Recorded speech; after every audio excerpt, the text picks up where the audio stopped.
Good evening, everyone. How's everyone doing tonight? First Officer Bodie is over here, ready for departure. You hear him? What you want? What you want? Anyways, we are doing another leg of the world tour tonight. We are in Miyakejima, Japan, and we're going to be heading up to Kobe. So let me drag the Navigraph over real fast, and we'll take a look at that route that we're going to be doing. It is roughly 267 miles. We're going to be departing the little island we landed at last time, heading over this other island, and heading up to the mainland here, and doing a little loop. Should be a very interesting flight. We're going to land over here in Kobe. I don't know if that's where the Kobe beef comes from or not. I have absolutely no idea, but we're going to assume that, or the basketball player, one of the two. A little longer of a flight tonight, so I'm not going to waste too much time boring you with my voice. So we're going to go ahead and get back in the cockpit, get this flight plan loaded, and if you guys are interested in joining us, feel free to let us know in the chat, and we can do the tracking. We got the Lanta overlay up here on the top of the screen, so it should help you keep track of this slightly longer than usual flight. So go ahead and get back in there and watch me fail at navigating the G1000 as usual. Okay, I'm back.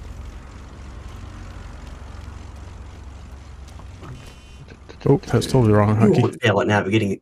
You won't fail at navigating the G1000. Electric Master. Maybe. We'll see. We did use it recently, so there's a little bit of muscle memory that might save us. Luckily, this thing is super easy to start up. Let's do a quick controls check. Alright, that's all good. Throttles, all good. Engine controls are on. Flaps are up. Everything looks good there. Push the pump on the right side. Let's turn that right engine on and start. And park brake is set. Should have confirmed that beforehand.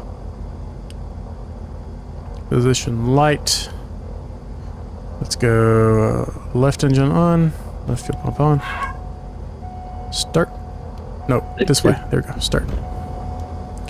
There we go. It's nice and warm. Don't have to worry about the glow plugs as much. Glow pumps can come off. Master can come on. And there's not a whole lot of extra stuff to set here. We're not on live weather, so it should be 299 or 2. I just got a few clouds in the sky. The winds here were like 20 to 30 knots, so we're going to avoid using a live weather for that reason. Go ahead and start working on our flight plan here.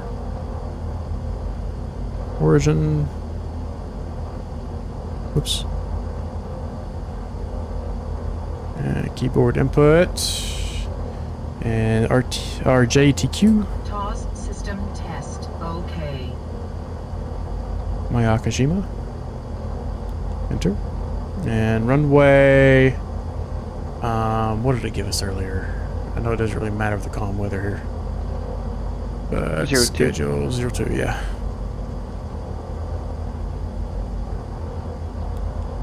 02 it is. Go down to our en route waypoints. Our keyboard here, and it's going to be Romeo Juliet November Hotel. Romeo Juliet November Hotel. Enter.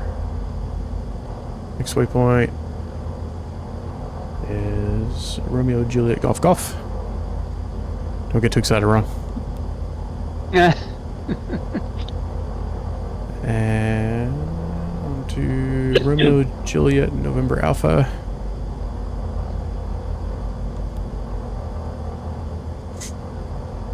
Then KRAMA. It's a waypoint instead of an airport.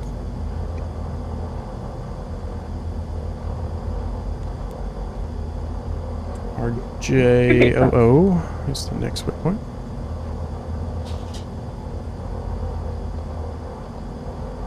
RJOO. And our destination is going to be Romeo Juliet Bravo Echo. Kobe! I had to do it. We're looking at runway 9 right now. And that looks like a correct flight plan from what I'm looking at over here. So that's good. All right. And we got our plenty of fuel in here. We are going to be pushing this girl a little hard tonight, at least 92% the entire time. We may bump it up just a little bit more, maybe 95%. It's supposed to be able to run at 100% with the FADEC control. Pitot heat. Go ahead and get our taxi lights on. Stall heat fail. It's fine. It's gonna go ahead and cancel that out just so it stays there and doesn't bug the crap out of us from flashing. That'll be fine until we get some speed, and then I'll take care of that air. Bird flaps. Trim is set to take off.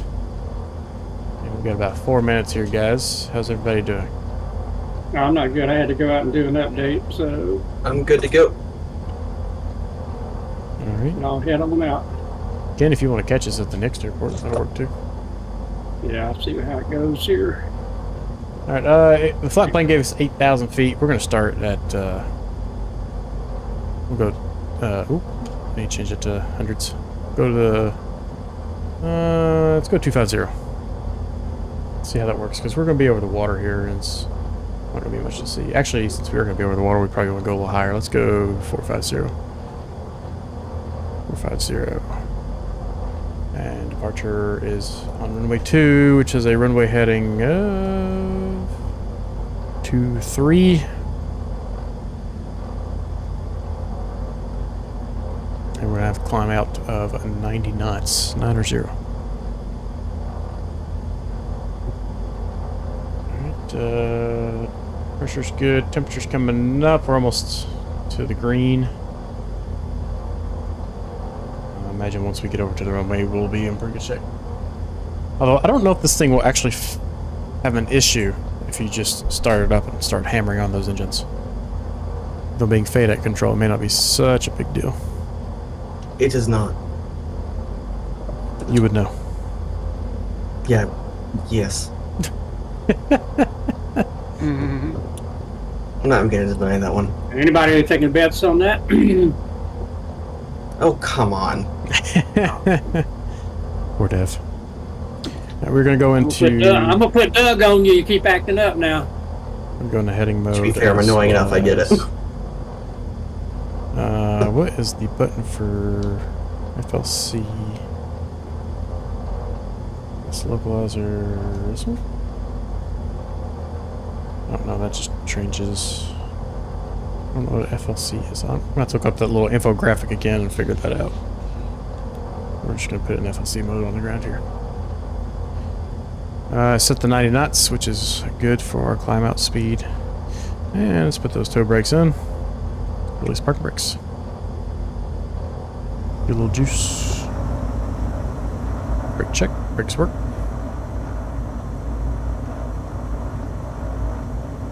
Front wheel must have been twisted a little bit there for us. Runway 2 is going to be direction we're facing. It's not really a taxi route on this, so we're going to have to... Or actually, is that it? Okay, the chart doesn't show a taxi way, but there is one. Cool.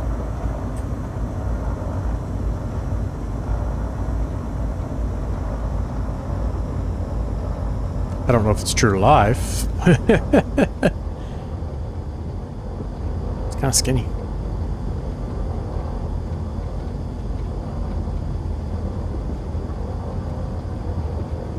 Alright.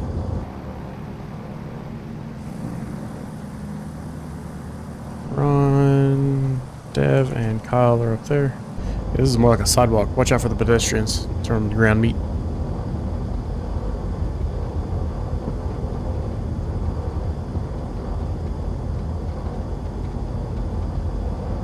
Airport hamburger.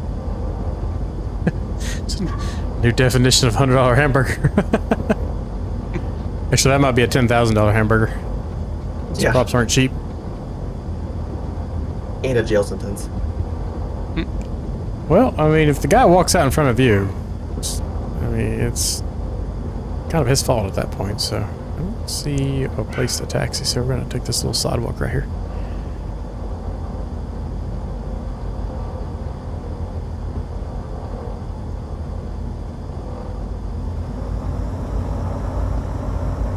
Come down here and join these guys.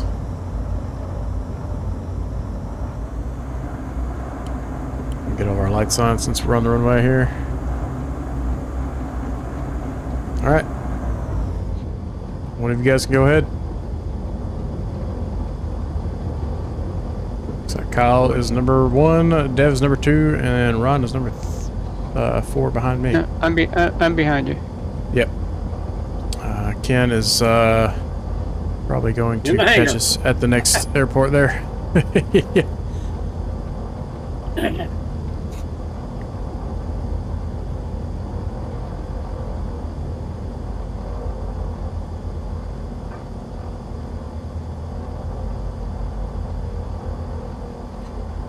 The DA42 actually handles really well on the ground. The DA40 is, because it's got that caster, or the castering nose wheel. It's I just hate caster terrible. wheels. Those suck so much.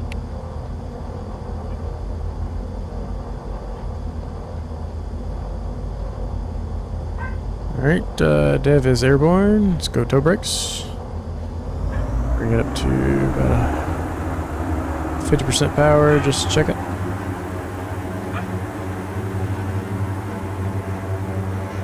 Everything's good. Release brakes, full power.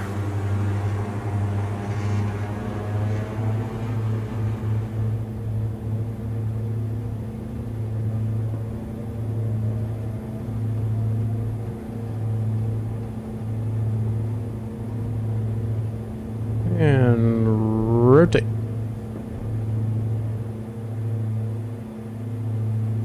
Beautiful.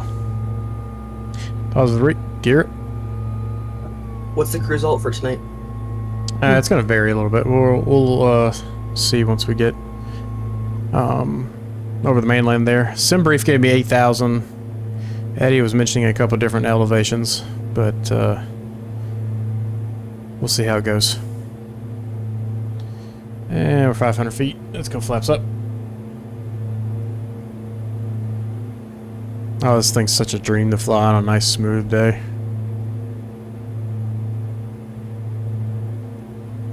And we'll do a left turn around the mountain here. Should be coming around the mountain when she comes. Yeehaw.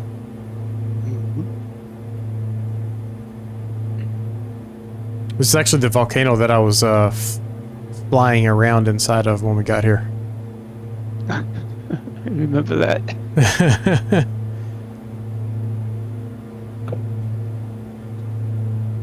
Go ahead and bring our heading bug around. We'll continue on the path we're on right now until we get to above the mouth of the volcano here.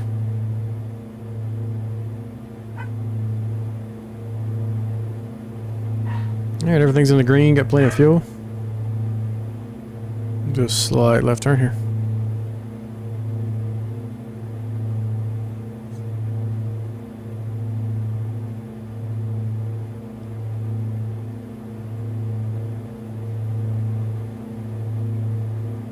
We'll take a peek in there, but we won't go endanger our lives again tonight. Although that little pond right there would be really cool to be sitting out on a little float and drinking your beverage of choice while looking into a volcano of death. Seems like a life goal. A little bucket list item there if I've ever heard one. We're at 3,000 for 4,500. I'm sorry, 3,000 climbing 4,500. I gotta get in the habit of not saying 4. Really bad about that.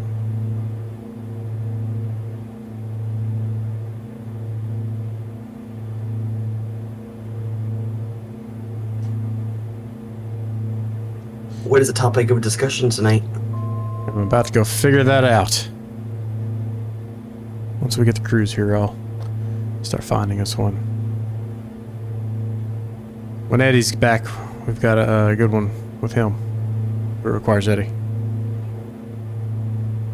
talking about the dispatching and flight planning, Ooh, yes. and how simmers don't pay one lick of attention to it. We don't either, so we kind of fall into that group. Well, I pay some attention to it, but not nearly as much as I probably should.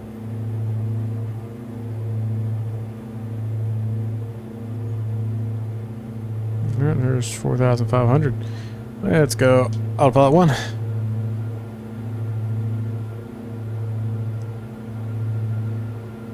hear a lot of people talking about Providence getting close. Oh yeah, I'm excited. Me too.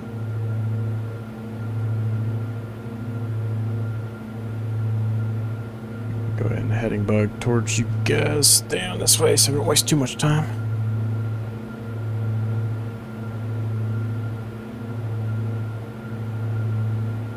Yeah, so we should have a cruise speed of 190 knots. Now, I don't think that's at 92% load. It seems to be 176 or so.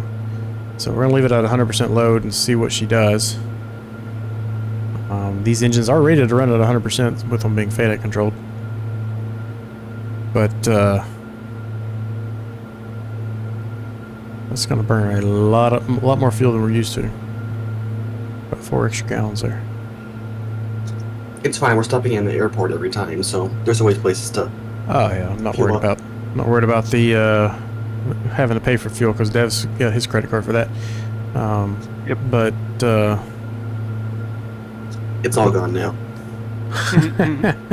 tell us about what you got, Dev. Basically, irresponsible decision. What'd you get? It was a it's a wing MFSB, which is a force detecting joystick and a F-16 throttle. For What does like force? $800. What does force detecting stand for? Or what does that mean? It just means, so instead of the stick moving, you push your hand in the direction you want to move up to 6 pounds, and the amount you push on that stick is how much your plane will move, opposed to moving the stick around. So there's essentially no centering because it never really moves more than a millimeter or two. Yes. Yep. Correct.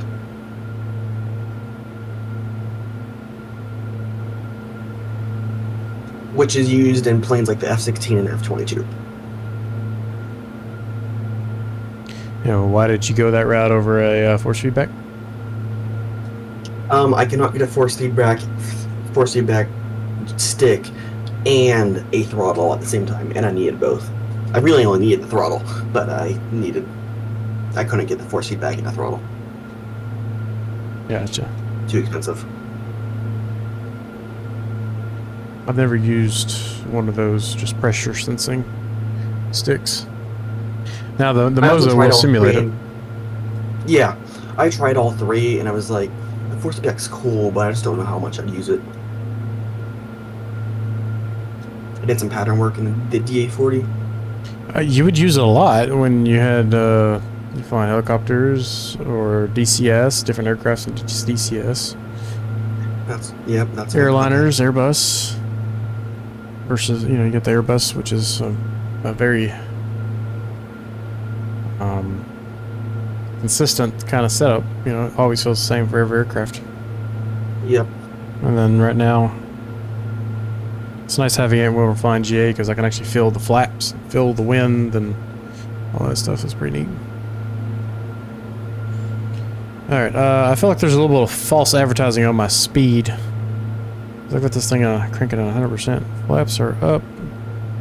Gear is up. We're probably going to have to be at a higher altitude to get the appropriate speed. So our first distance is actually 86 miles. So I think I'm going to, in an attempt to get some more ground speed on this leg, let's go on up to 10,500.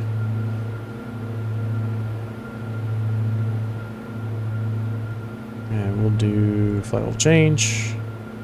And we'll lower that speed down to, keep it at 110 knots just to maintain some ground speed. I was sitting around 160 something true airspeed. So So I'll be curious to see what she can do at a higher altitude on a calm day like this. Pre-manufactured calm day. Alright, topics. We gotta figure out the topic for the night.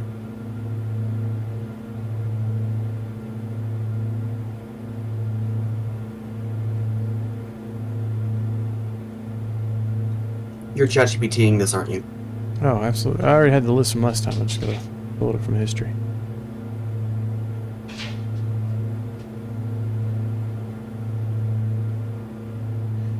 Oh, here's a good one. How do you think electric aircraft will change general aviation? Everybody's familiar with a Tesla. What do you think about a Please don't Tesla get in me the started on sky? this. Okay, well, let's hear it, Dev. What you got? Yeah. I do not like electric aircraft. Dev's Not hot because I hate the take. environment. It's because I do not like the batteries. I do not like the sound. I do not like the less engine management. I just don't. I think they're stupid. I don't want a flying car. I want a flying plane. I don't want to push button start. I want to crank it. I mean, there's no such thing as a flying car, but all planes should fly. Okay. You get my point. So, I don't want, like- what's your... I don't want. I mean, if it brings down flight lessons to a reasonable point where it's like you're no longer learning how to manage the Oh yeah, engine, totally. and you have the opportunity to go fly for half price because you're not paying for gas, you're paying for electric at this point. Just much cheaper. Why wouldn't that- you I want will- to do that? I would do that. Man, But that's then I like, bought- I wouldn't cut then I- grass with electric mower. I mean, gee, come on. Well, Then I why would. not? Then I would go and buy a gas plane. Why wouldn't you mow grass with an electric mower? It's just not American, you know? It's just It's not right. American. And you don't get like the same time. Like I have super bad range anxiety even now with a gas car. So you get a electric plane, you're like, man, I can only go so far before I need to. Well, I mean, a lot of don't cars these days, you know, Tesla's got cars that are upper 300s on miles. And if the mission that you buy the car for fits that range, like my boss has a Tesla, and he drives 140, 150 miles round trip with me, no problem, because his Tesla does 360 miles or 370 miles on a charge. So I mean, for a day-to-day commuter, it's kind of hard to beat. That's true. Okay, but you never have to replace a gas tank. You have to replace the battery cells. Not infrequently, I guess. Well, not infrequently, but you have to replace them at some point. And the battery's only 30,000, so Sure. Yeah. Only. But at the same time, if you can find a way to either just, assume that you're going to be... Most people trade cars in before they're paid off, if we're being honest. I am very much I want to have it paid off and not have a car payment anymore kind of a person. But a lot of people do I didn't. tend to I trade didn't them know in. people So actually did that. what? Trading it in before they have to pay it off. Mm-hmm. Seems dumb. Well, you have a balloon payment at the end sometimes, and you owe it's like several $1,000s. So you just Oh. trade it in and get a new car. I think that's what I heard one day. I've never had a balloon payment. But if you have a lease or something like that, but I mean, for most people, 100,000 miles is probably 6 to 10 years of driving. For That's funny. someone like me, who I drive 140 miles for my daily commute, that's only 3 years, right?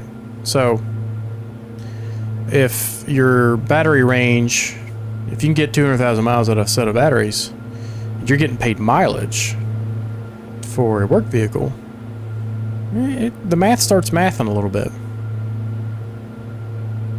Yeah, I could see that. It's just personal. I don't think the electric planes are bad. I just, personal preference, would never want to own one, or see one, or be within 10 feet of one.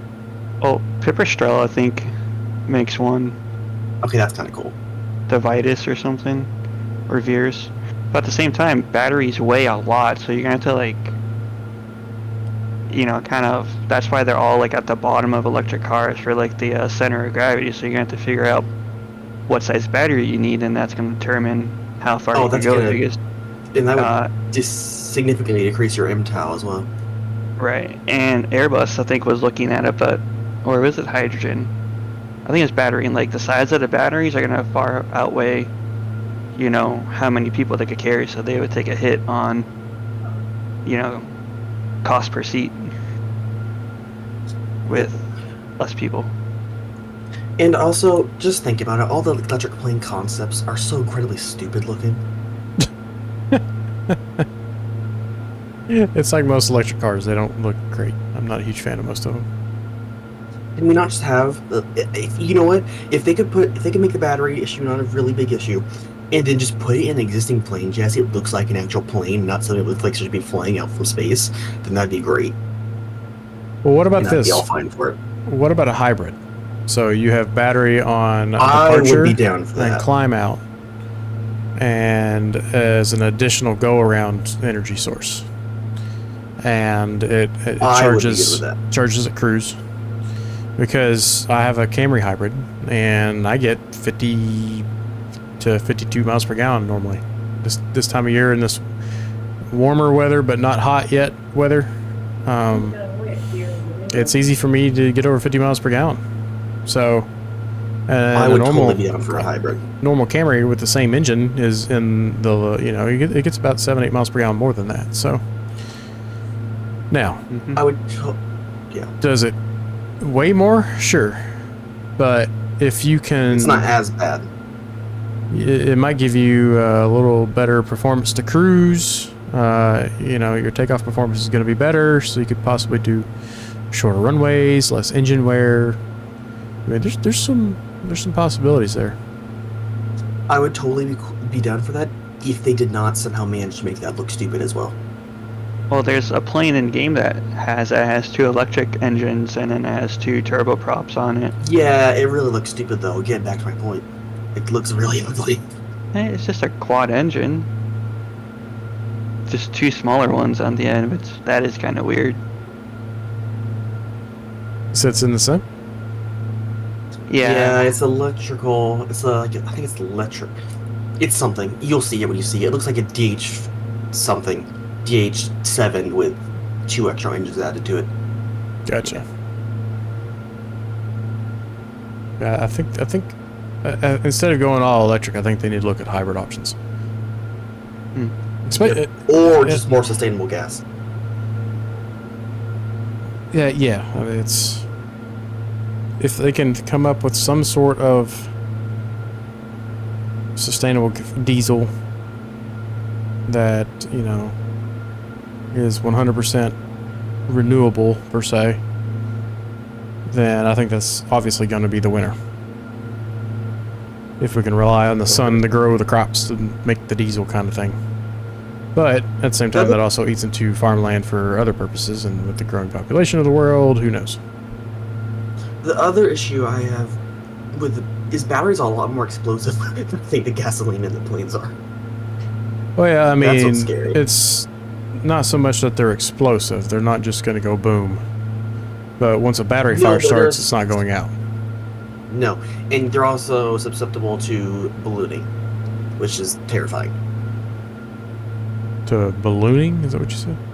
Just when they turn into a balloon, you start getting puffy battery syndrome. Sure. But, I mean, there's a whole lot of, you know, battery monitoring tech out there, different chemistries that are coming out. It's an evolving world. And now if battery technology comes out where your today's Tesla goes 400 miles for easy math on a single charge, and suddenly that becomes 1,000 miles with the same weight, then I think the viability of a lot of electric, anything is going to increase tenfold. Yeah. I'm not fully sold on electric quite yet, but it's getting there. Okay, we're turning them around, guys. We're turning them around. Wait, what? We are? I'm still going straight for another, 50 nautical miles. Yeah. Turning you around on the topic. Oh, yeah. Never mind.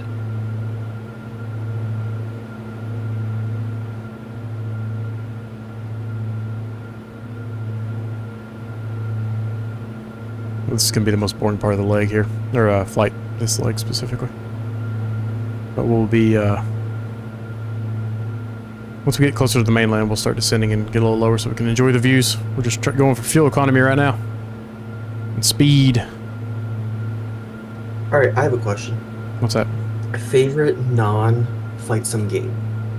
And it cannot be flying of any kind, I would say. What kind of game? Literally anything that's not flight sim or flying. See, that's a hard question because I've got quite a few over the years that have been my favorites. Currently playing, or in your case, have played in the last year. Well, if it's got to be within the last year, it'd be Red Dead Redemption 2. Yeah. Okay. That's a big winner for me. I haven't actually played that yet. I am not a single player game kind of person very often. I've only completed a story of probably 10 different series. But that one I have almost completed twice now. I've been on a story it's- grind myself very in good. Roadcraft recently. What about yours, Dev? Currently playing, it's Past gotta year. either be past year.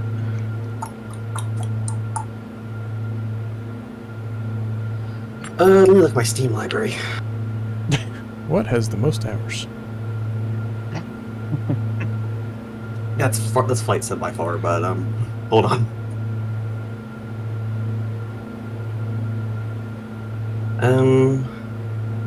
Probably American Truck Simulator or Farming Sim. You just like simulator I think a lot type of- games. Yeah, I do.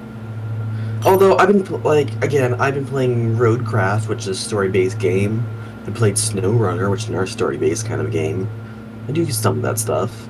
Story games just don't last as long as like Well, those are simulator-like games though, because you're you're simulating off-roading and road builder, you're building but roads. they're still kind of railed in on the story, and you have to get DLCs to continue, which I do. I think I own way more DLCs than I own games at this point. But Say it ain't so. yeah. Okay. Good song.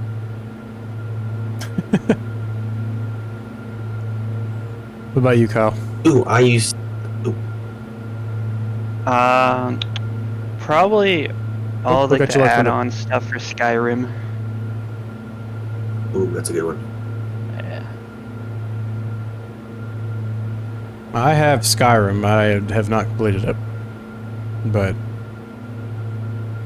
it's one I've of done those. the One main to get story it. once. Yeah, but it's good. What's that? I've done the main story once before, and I'm about to finish it again. But like, you have like the Dawn Guard DLC where you can hunt vampires, you become vampires, and they just added the special anniversary edition, which has all these new like objects in game. Like I have 4 houses right now because everyone just gives you a house. It seems like now, so it's pretty cool. I wish I had 3 houses that were just here. You want a house? Take this. We were playing whatever that new. What's that new game called again? It's the We were playing that tonight. RuneScape Dragon Wilds. So I played Dragon RuneScape Wild. Classic and the new RuneScape growing up very heavily, which is, an MMO for most people who don't know. And then they came out with a survival style game. So it's you can play up to, I think, at 4 people on a server. Dev and I Yep, picked it it up is. the other night and started playing. It's a lot of fun. Well, It tickles what my hap- engineer brain where I get to build stuff. Yeah. Well, I'm not very good at fighting or combat. Oh in the yeah, game, yeah. though. Let me tell you what Dev did to me the other night. So here we are with sticks, and we're kind of in the pointy stick and rock stage right now, right? And these Yep, goblins we're sticking are at the top of the hill, just right up from our base.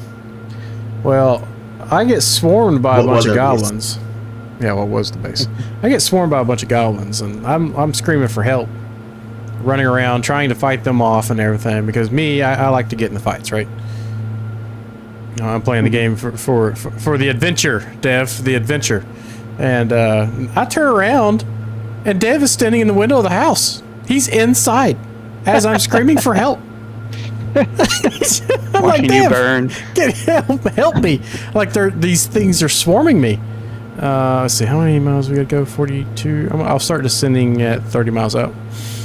And I'm over here running around trying to survive, doing everything I possibly can with my pointy stick and rocks, kicking dirt, throwing sand in their eyeballs and everything, and screaming at Dev. He's over here giggling like a little schoolgirl. And I just see him running back and forth, pacing and from nervousness in the window. I'm like, what? I don't know what to do, guys. Oh, no. So we're going to have to work on Dev's fighting skills. Okay. Yep, and then what also happened is you went to go explore a dungeon of some kind and couldn't get out of it. Well, the base got attacked by a raid of some sort, and I didn't know what to do, so I kind of just built a wall and hid in the corner. No, don't have a base anymore. And I come back after almost beating the dungeon. I literally was like one boss away from finishing the dungeon, and I come back and the base is just completely gone, just annihilated. Oh dear. So about that time, Dev's, I don't know what happened.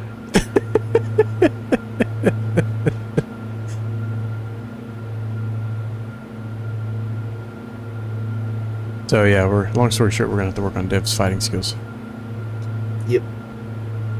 The only other games I played is World Golf Tour and PGA. Of course. Oh my gosh. He's got to stay fresh in the off season. Holy That's moly. right. I still need to hop on there with you and Ken one night. I know. Cause let's see, what did I just got? The last one I got was PGA Tour 2023, so that's the last one I have.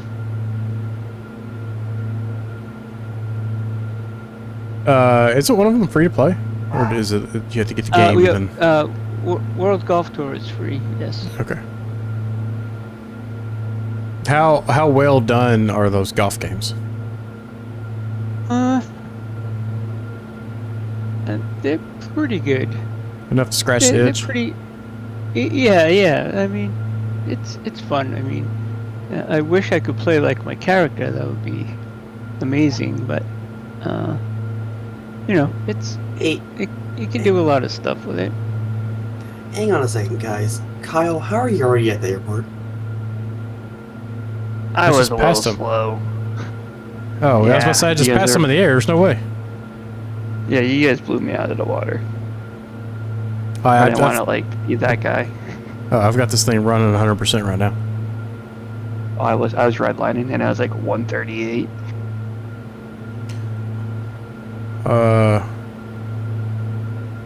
Okay, I got a message in the chat here. What do you want me to call you? Because your name is longer than your message. Hello.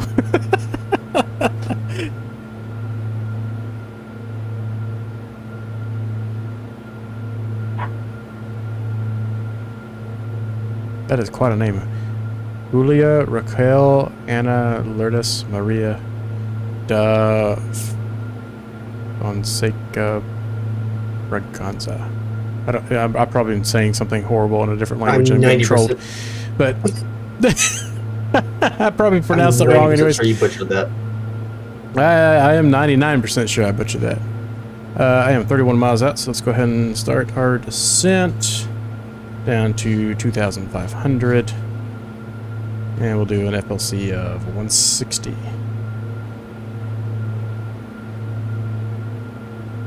And FLC speed up to 160.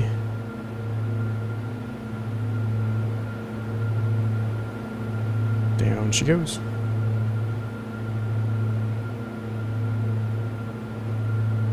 Might not be able to do 160. Let's do 150. 145. Jula. Okay. I appreciate that. I am really bad with foreign name pronunciations. Where is that from? That is quite a name. I just checked. It looks like it's from Brazil. Brazil? Why is this not descending?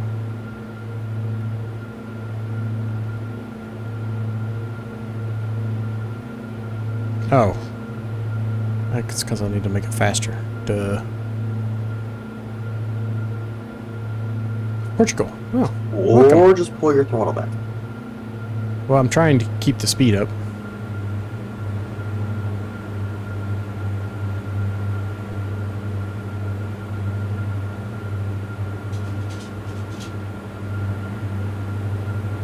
Take advantage of that ground speed while we're just sitting here. So is that your actual name?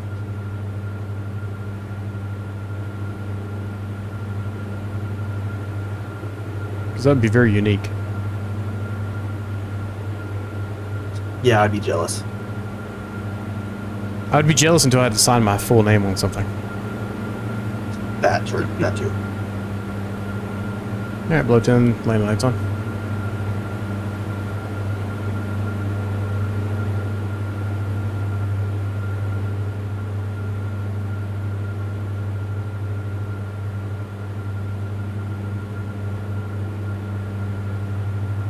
So what airport are y'all at now? I am 24 miles away from Romeo Juliet November Hotel.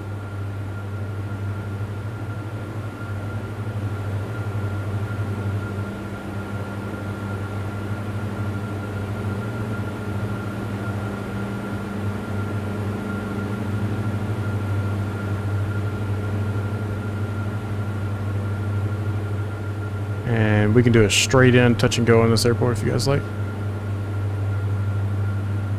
Yes, is my actual name since I was not planning to make content on my channel. Oh wow.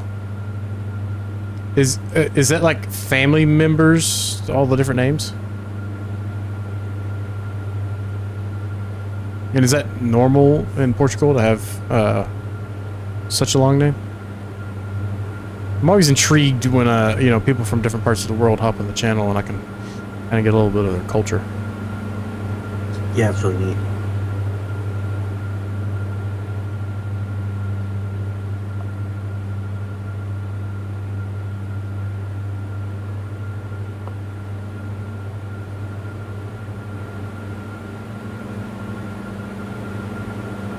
Hi, Ken, what about you? What about video games? You got, I know you fly sim and play golf. What else you got? Anything? Tetris? That's pretty much it. Hopscotch? And my wife gets me pretty busy, you know, so I Calling don't have your a wife whole a lot game? of playtime.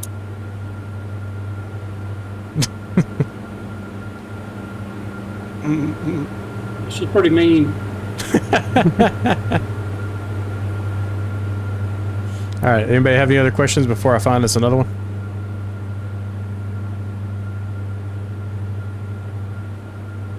I have a question. I'm having a hard time getting the GTM 750 back in this 414.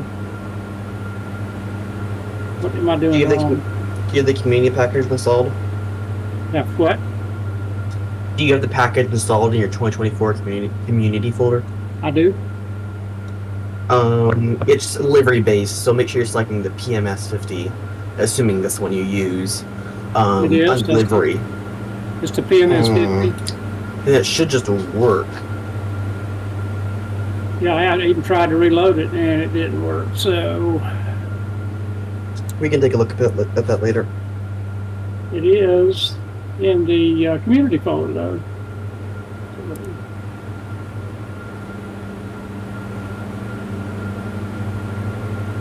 Well, the order is first, middle, last, and was named after my 5th great-grandmother. That is impressive. That is impressive. You know, I've got 3, you know, I got a first, middle, and last name. Yep, that's about it for me. My first is my dad's, my middle is my grandfather on my mom's side, my last is my, obviously my dad's.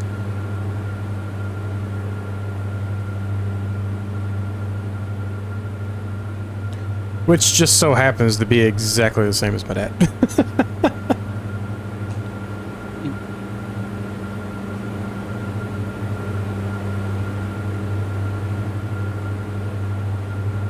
cool cityscapes coming in here.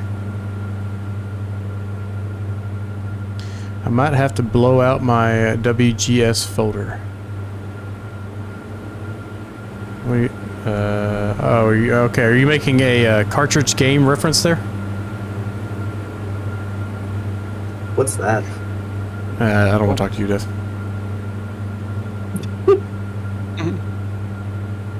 Wait, hang on. No, never mind. I think the last major cartridge... Well, no, there's still cartridge games. Like, the Switch has cartridges. Yep. Oh, it does? I don't use game consoles. Like at all. And WGS is World Golf Series? Is that what it was?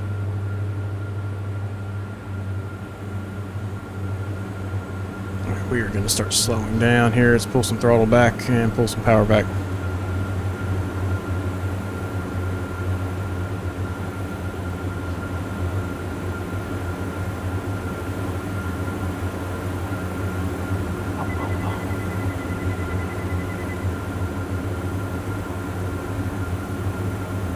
So this is just a thought. Because this aircraft is FADEC controlled, couldn't they theoretically push an over-the-air software update to give it autopilot? I mean, you would need a spot to stick the throttles in.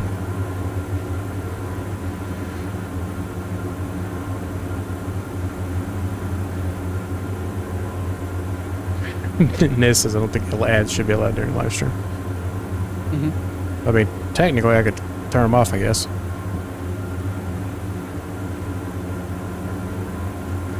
I usually had block modes. Sorry, Knock. That's fine. YouTube does not bring me in a ton of revenue.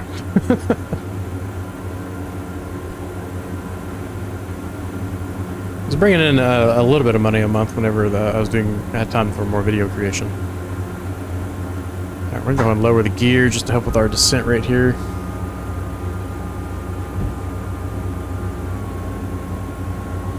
And we can lower that speed down to 110 and be able to pull in a set of flaps to really help.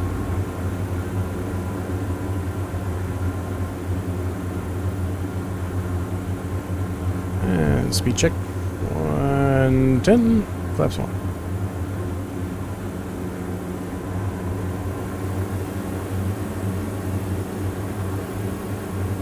Since the last 2024 has update. become very stable for me since SU2.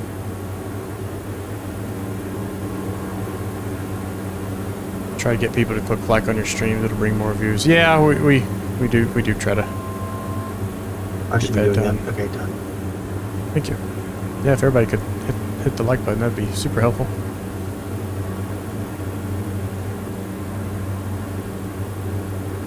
Let's go autopilot off. Frankly, I use the like button more like a playlist system. I just like videos I want to come back to.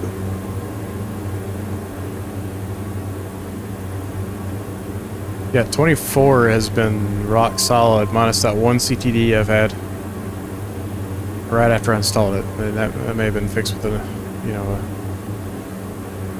restart of the To be PC. fair, it did PTD after everything we changed the aircraft, so there is that. Yeah, I was changing aircraft, so.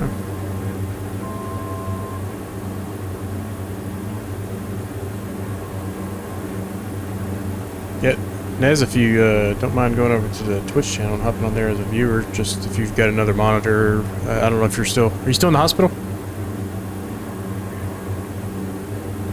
Or even if have it run in the background. Well, if it's a mobile, it's kind of hard to run on the background. Forgot. My thrust reverser stopped working on most of my aircraft. Usually it's just a key binding issue. You don't have to have a Twitch. Just if you had it running, it would pop in another viewer there, and it just helps push it up the list of streams there. And as we get more followers, more people will be joining regularly. Alright, gear checked. I got 3 green. Flaps are set for landing. And we're looking for 90 knots in the approach speed here, so we're a little slow. I'm glad you're at the hospital.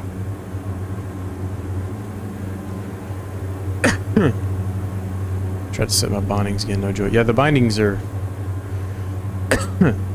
a little finicky. We've come up with a pretty good method of doing them, though, which we can cover in the next cruise here.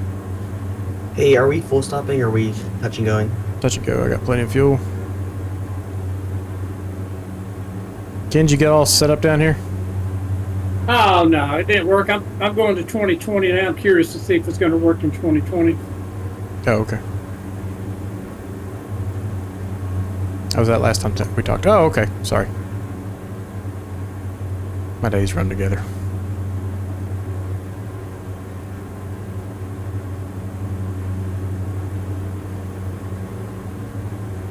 It's What do you even need? worse when you don't leave the house. Not all of us had that luxury. Be a month till they can schedule Alright, the I'm gonna go procedure. 8,000.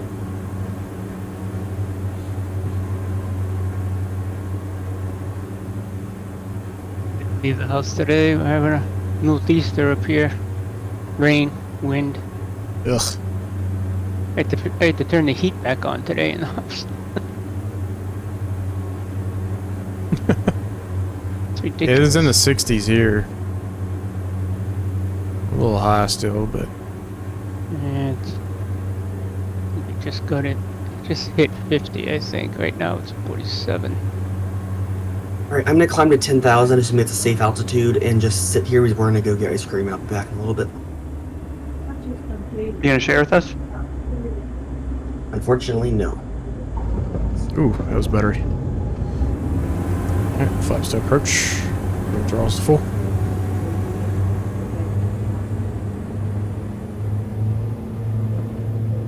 And rotate.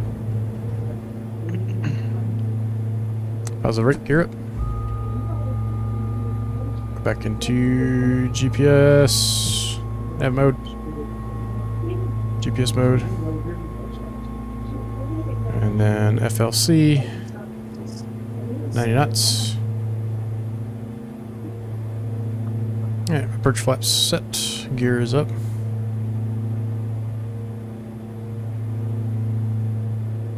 Slight right turn.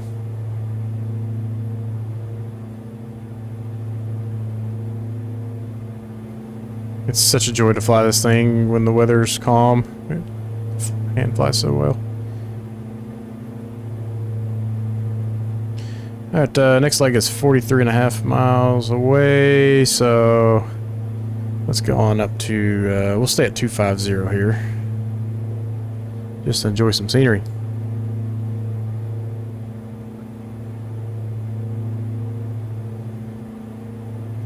We're going to be rocking and Scenery's rolling. pretty nice right now.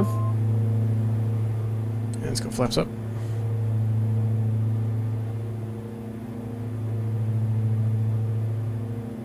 Are you doing the flight plan, Ken? Looking at the 2020 starboard screen, that's what I said. My scenery's pretty No. nice.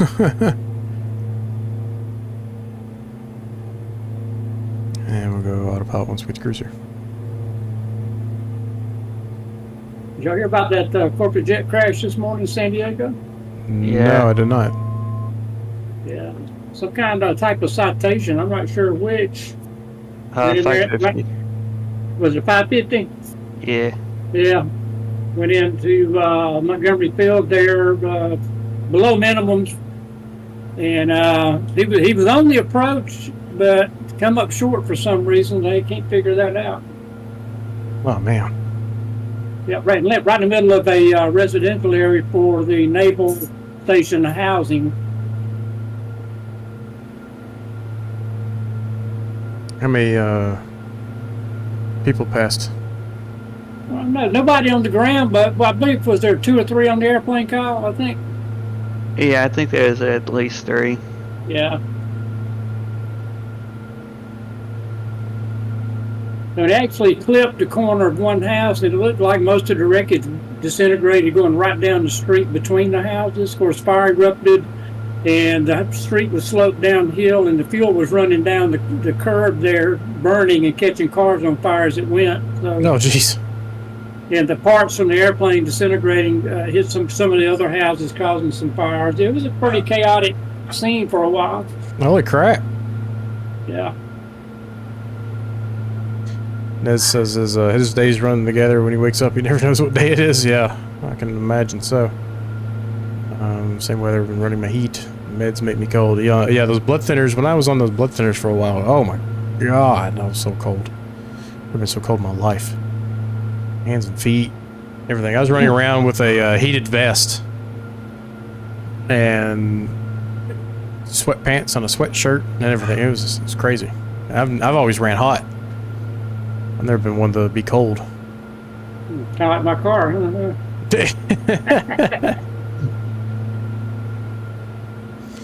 It was a really nice flight from Boston to ALB with the cloud cover. The live weather in 24 beats anything I've ever had. Yeah, 24. The clouds in 24 are amazing.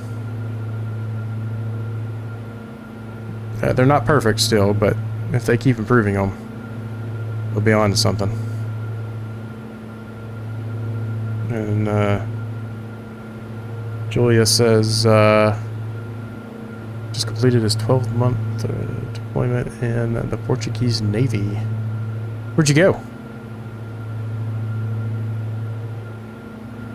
Did you go anywhere fun? Unique?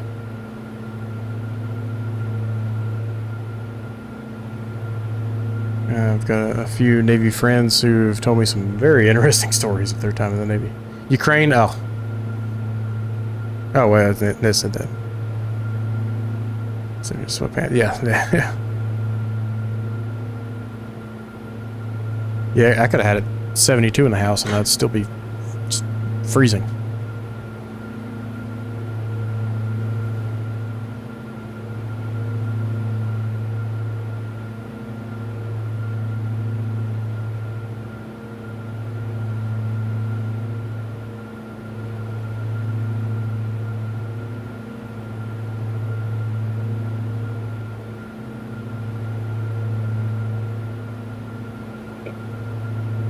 Your car's running hot, Ken?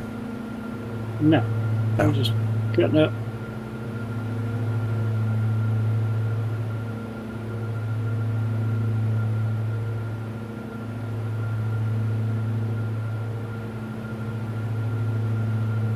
My appetite's improving. That's always a good thing.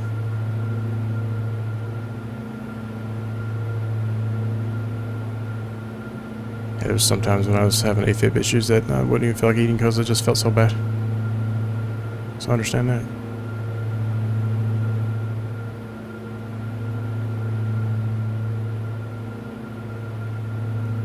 Man, this is a busy place for houses and buildings. Mm.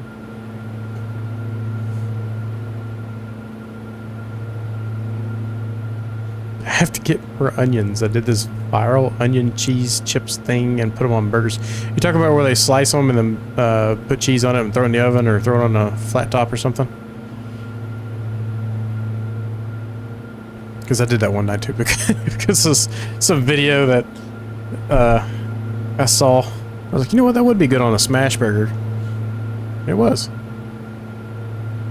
I've got the Traeger Flat Rock griddle, and that thing is like the best cooking device ever. Anything you normally put in a pan, you throw in that bad boy, it just tastes better. It might be all the food bits that don't ever actually get, you know, cleaned off of it that make it taste better. Who knows? But it's like a cast iron. It's just a giant cast iron that you don't smoke your house out with.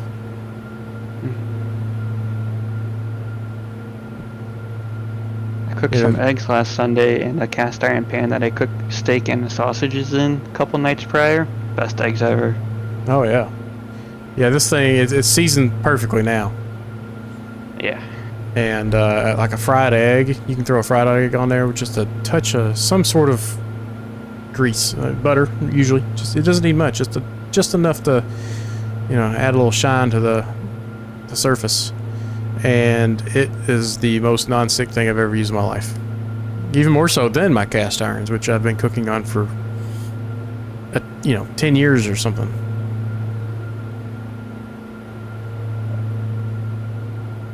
Do you wash your cast irons or you just scrape them out? I will scrape them out, and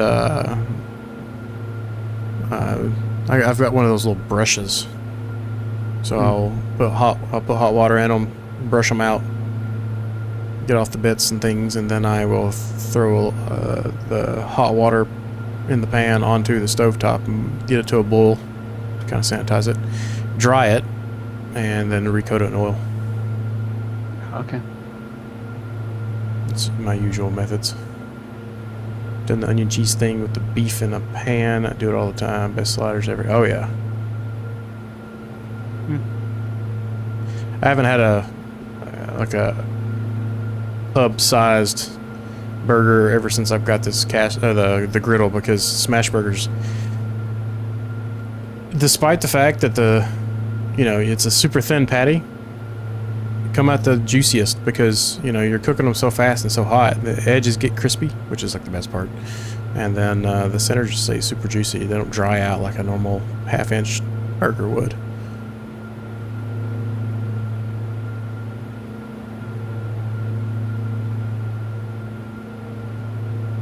Sailed on a frigate to the Azores and the Mediterranean Sea and back to mainland Portugal.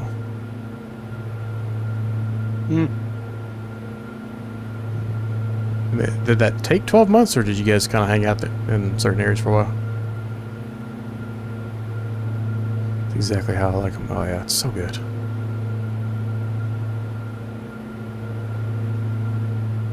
And then steaks. Oh man, I'll do a reverse sear on a steak. I'll, throw the steak on the smoker for an hour or so till the internals get to 110, and then crank that griddle all the way up until it's just smoking, basically.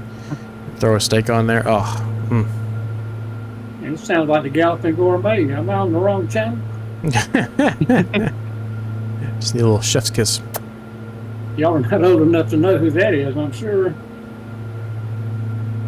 Yep. I'm not. Graham Care. And Ron would know. He used to cook with a lot of wine. Some went in the recipe and some didn't. Yeah, a little sip here and there. Along the way. Yeah. He gets a little happier as the show goes on. Yeah, the more sips the more sips he had, the better it tasted, Yep. Azores was 6 months, and the Mediterranean Sea was another 6 months. That's pretty cool. I'll have to look at where that's at. I believe that's pronounced Azores. I believe. Azores? Azores. Let's go to the old Wikipedia. Wikipedia says... Oh, here they got the play the audio. Açores. Well, what? Açores. Açores. Açores is apparently the correct pronunciation. It's not Azores. Azores. Açores. Other languages are they sound so much better than, the typical American English. Especially the redneckese, huh? Yeah, us rednecks got us, we got our own little slang, but it just sounds like we're lazy and got food in our mouth. English is a lazy language, I think. Look at all the European countries that roll their R's, and that takes practice. Yeah. All right, Well, let me go over here and crank up that 172. Alright guys, I'm going to do whatever, it looks like a runway, maybe 25, 24, 25. I'm going to do a touch and go on that one. 14 miles to go. Yeah, I'm thinking about nights like this, I'm not burning much gas. Heading mode. And the airport is out on that little island right there. This should be a pretty cool little landing. Little touch and go. Now with some Mediterranean food, some of the best on the... Yeah, I love a good plate of Mediterranean food. What do you guys define as American food? That's Actually, Dev. Julia, what do you consider American food? I'm always curious to see what people from other countries think of our crappy food. Now, see, you can't even use like fast food because like their McDonald's and things actually have decent looking options compared to what we have. no food is American food. I kind of agree. There's some stuff that I would say that America is known for. Barbecue would be one of them. Yeah.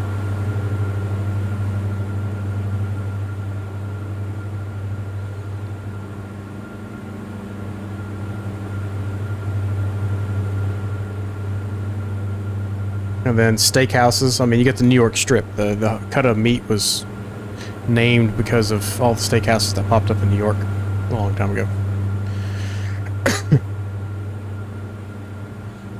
So I don't want to say steak is you know, an American food per se, but I say we're known for it to some degree because, you know, beef is around the world, but the whole world ate steak. Yeah, still burgers are German, I think. See, German, I think of like sausages and stuff too. So anything that's ground meat, the Germans are really good at.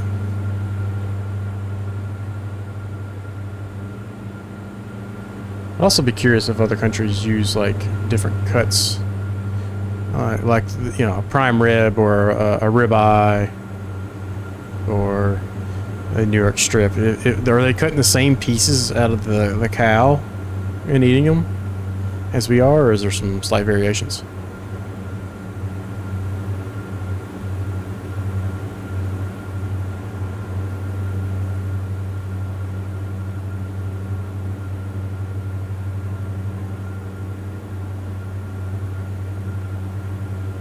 What about gravy and biscuits? Is that American? That's southern. I'll pull it off. We don't do that up here. You don't have gravy and biscuits up there? If you go into a Cracker Barrel, they'll have that on the menu, but there aren't too many restaurants that would serve gravy and biscuits. Oh man, some homemade gravy and biscuits is where it's at. Yeah. We're going to slap somebody. Be careful sitting around Ken at the Cracker Barrel. You might get slapped. I'm not too big on grits yet, but grits are big down here too.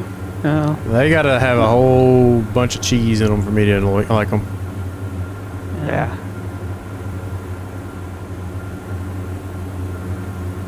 A little bumpy coming into here. Sausage gravy and biscuits. Oh yeah. Chorizo gravy is really good.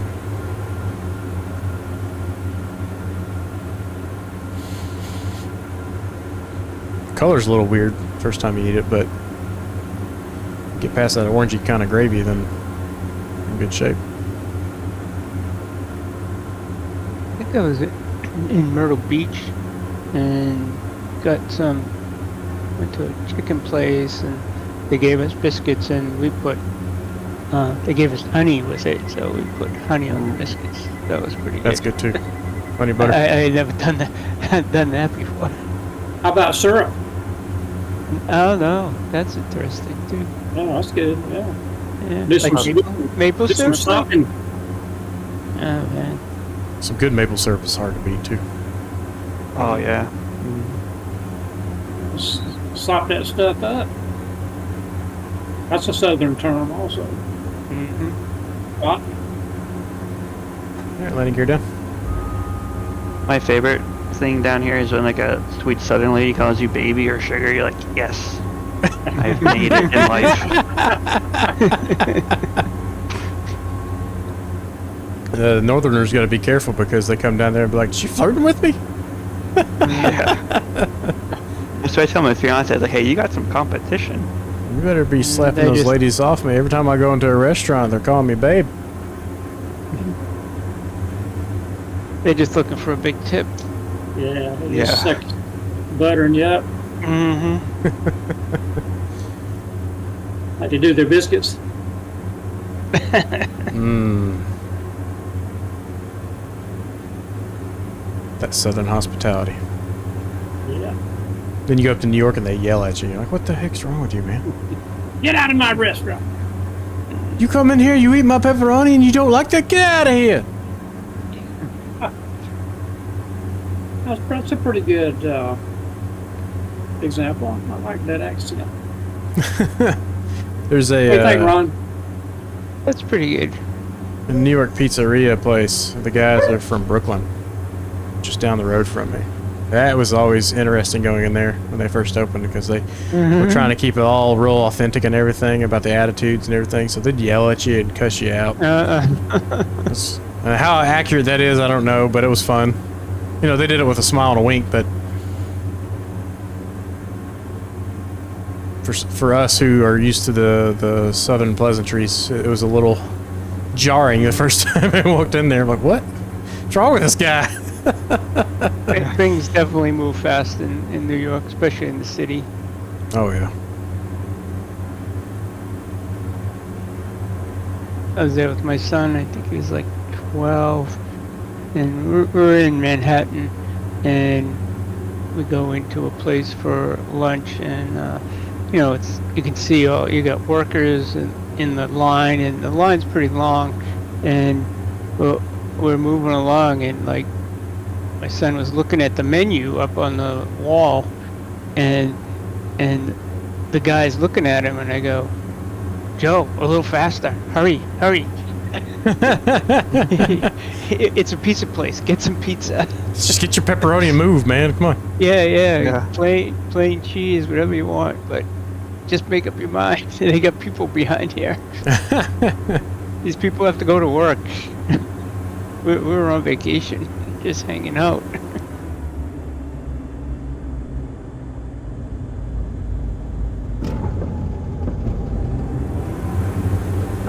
Another smooth landing. Flaps to approach. Work power back in.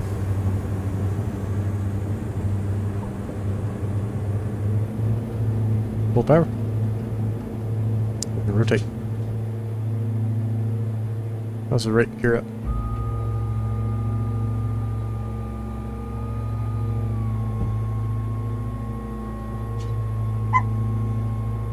First Officer Bodie was demanding my attention. He's over here. You see the airplane jump around, it's because he's bumping my arm. Come on, dude. Guess we're gonna have to go on autopilot, and I think he's gonna go outside. Going back up to 2.5. Let's go FLC and nav mode. And we're gonna go to autopilot, and I'm going to let the first officer and second officer out. I will be right back.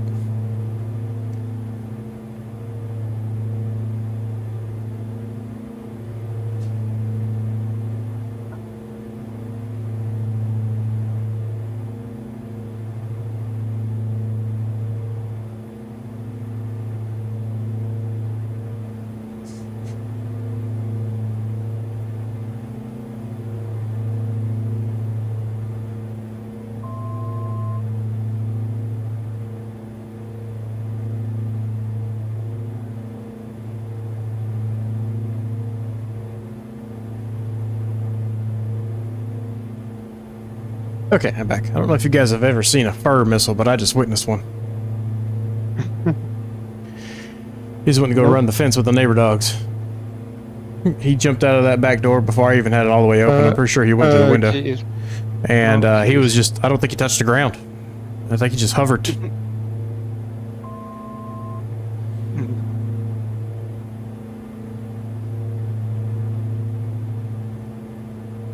Burgers are German, and the German language burger means citizen. Ah, really? That's interesting. There's a local mini mart that has trees on egg and a wrap. Oh yeah, that sounds good. Vermont maple. We just call it maple. And I guess he's talking about New York a lot faster. They'll skip you. Yeah, I imagine so.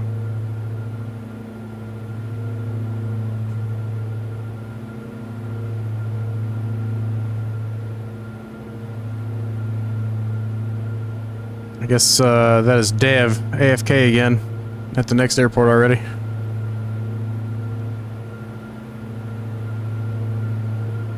Yep, that's exactly who that is. He's just sitting at cruise. I never saw him come down to this one. Yeah, it's because he's over there cooking food or something. Making ice cream. cookie- Or he's making building cookies. his... He's probably building his flight controls. Oh, yeah. Yeah.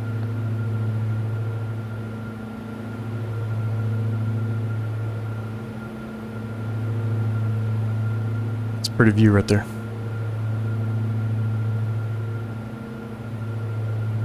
We haven't flown over any golf courses. You know, I have not been out on the look for golf courses for you, Ron. I apologize. I bet we've flown over a couple. I just haven't been looking. I haven't noticed any. Golf may not be as big in this part of the country. Yeah, Ron navigates by golf course. That's right. Good place to land if you have to. Yeah. That one was crazy. Did like a sharp like 90-degree at the last second and kind of buttered it actually. Talk about the dude that like bounced all over the course. Yeah. Yeah, that was wild. And it, you know, I was expecting that front landing gear to give out, but that thing stayed strong. I was impressed. Yeah.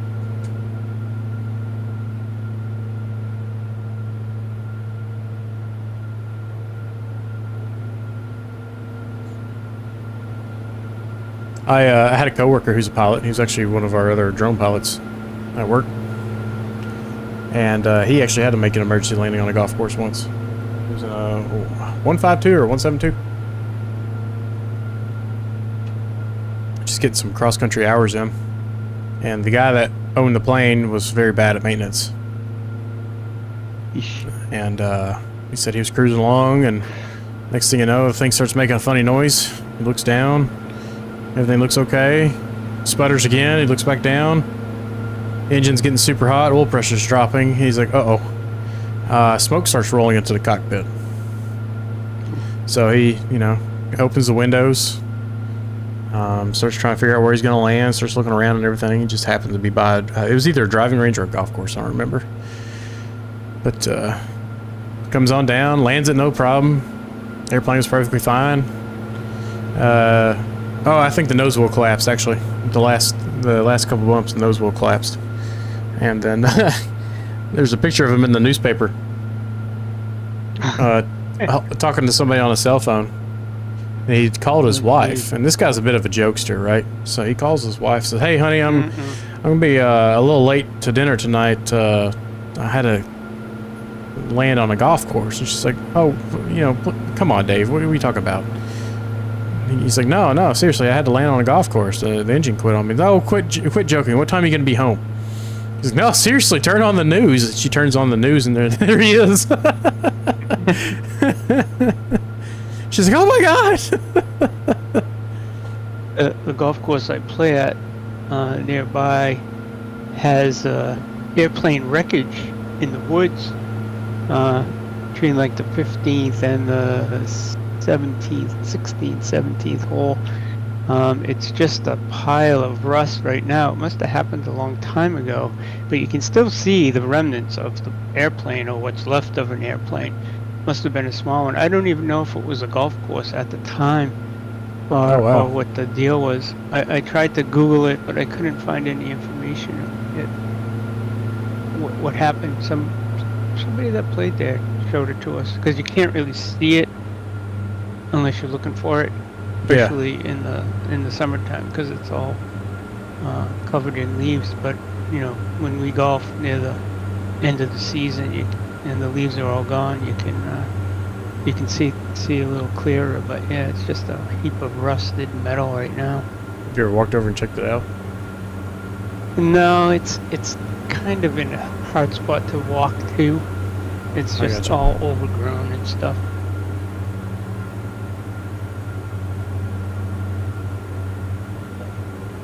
Next time I go, I'll take a picture. All right. Up the road from where I used to live back in New Hampshire, there was a like a B-17 crash, and some of the wreckage is still out in the woods. That's my favorite World War II airplane. They're really nice. Kyle knows where you can get a really good deal on one. Yeah. It's only missing 95%. You just need one part to be able to restore it, right? Yeah. Slap a rebuilt title on it. Make it experimental and do whatever you want. Yep. Any of y'all remember or have maybe seen replays of the old World War II show about the B-17s? Hmm. I don't It have a think name? so. Yeah. 12 o'clock high. Oh yeah, I remember. No, I have not. It was really good. It was about a bomber squadron in World War II based in England. You know, it was pretty neat back in those days. Probably why that's my favorite bomber of all time. Probably. I was at the air show where they retired the F-14 Tomcat in North Carolina, South Carolina. That's pretty cool. I got a hat. I'll have to Where'd find they it. do there? Somewhere close to Kitty Hawk, maybe? Or Yeah, I think so. That was a long time ago now, but my friend, his parents had a place in Hilton Head, and we were staying there. And we went out to the air show. That was pretty cool.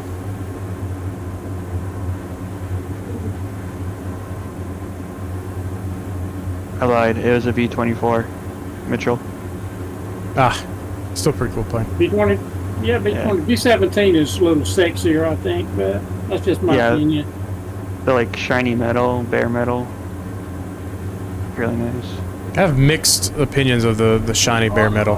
On one hand, if it's done really well, like super slick, I like it. But I feel like the ones that just aren't like super shiny and, you know, kind of scuffy, I'm just like, eh.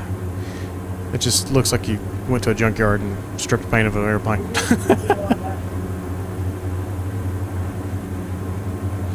Alright, gear down, flaps down, pumps on.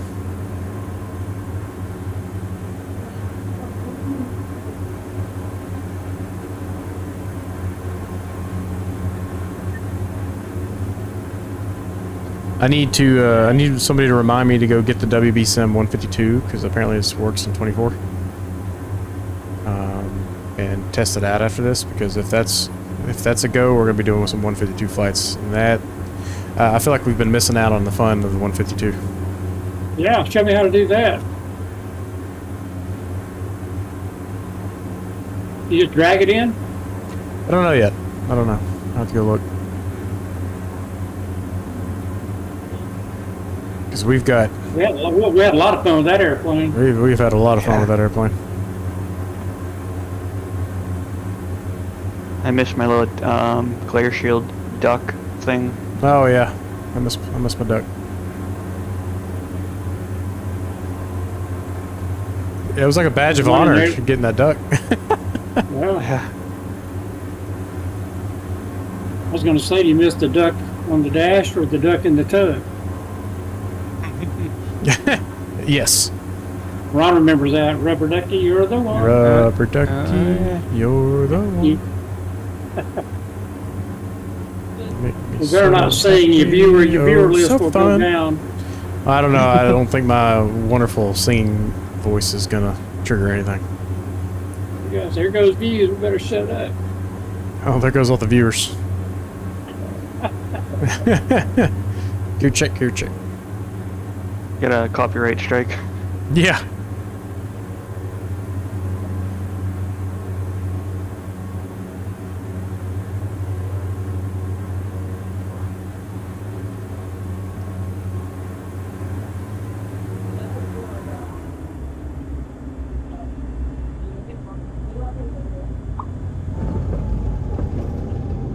There's another smooth one. Perch flaps, full power.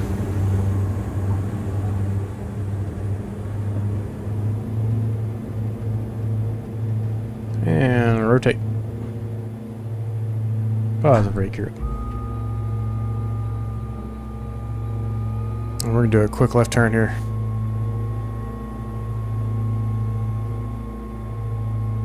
Go buzz the tower. What a random gate sitting out in the middle of the airport.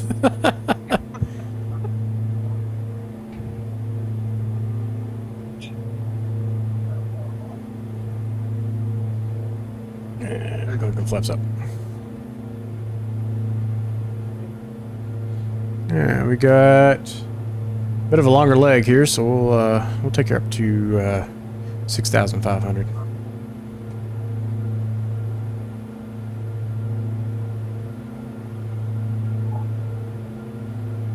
Yeah, we are going to go into not VNAV, FLC and nav.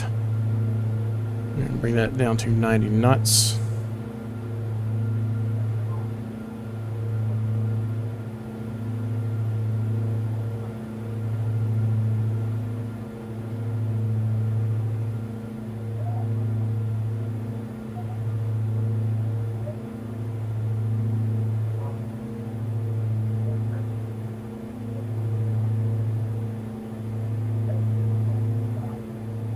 This little thing's a rocket ship, man.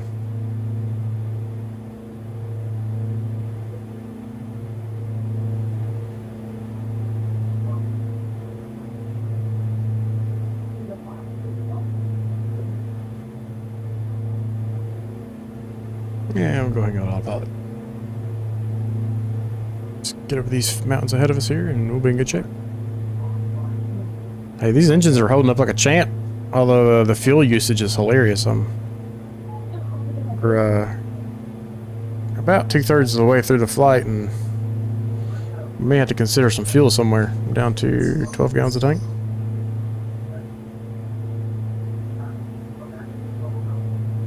But we've been running it wide open this entire time, so it does not surprise me.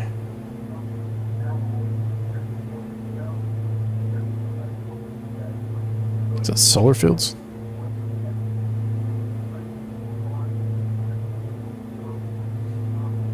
Yeah, we should be well above those mountains. Go down to 100.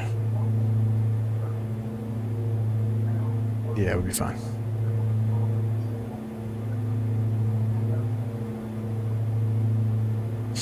Alright, I hear the first and second officer hauling at the door, so I'm going to go get those guys back in.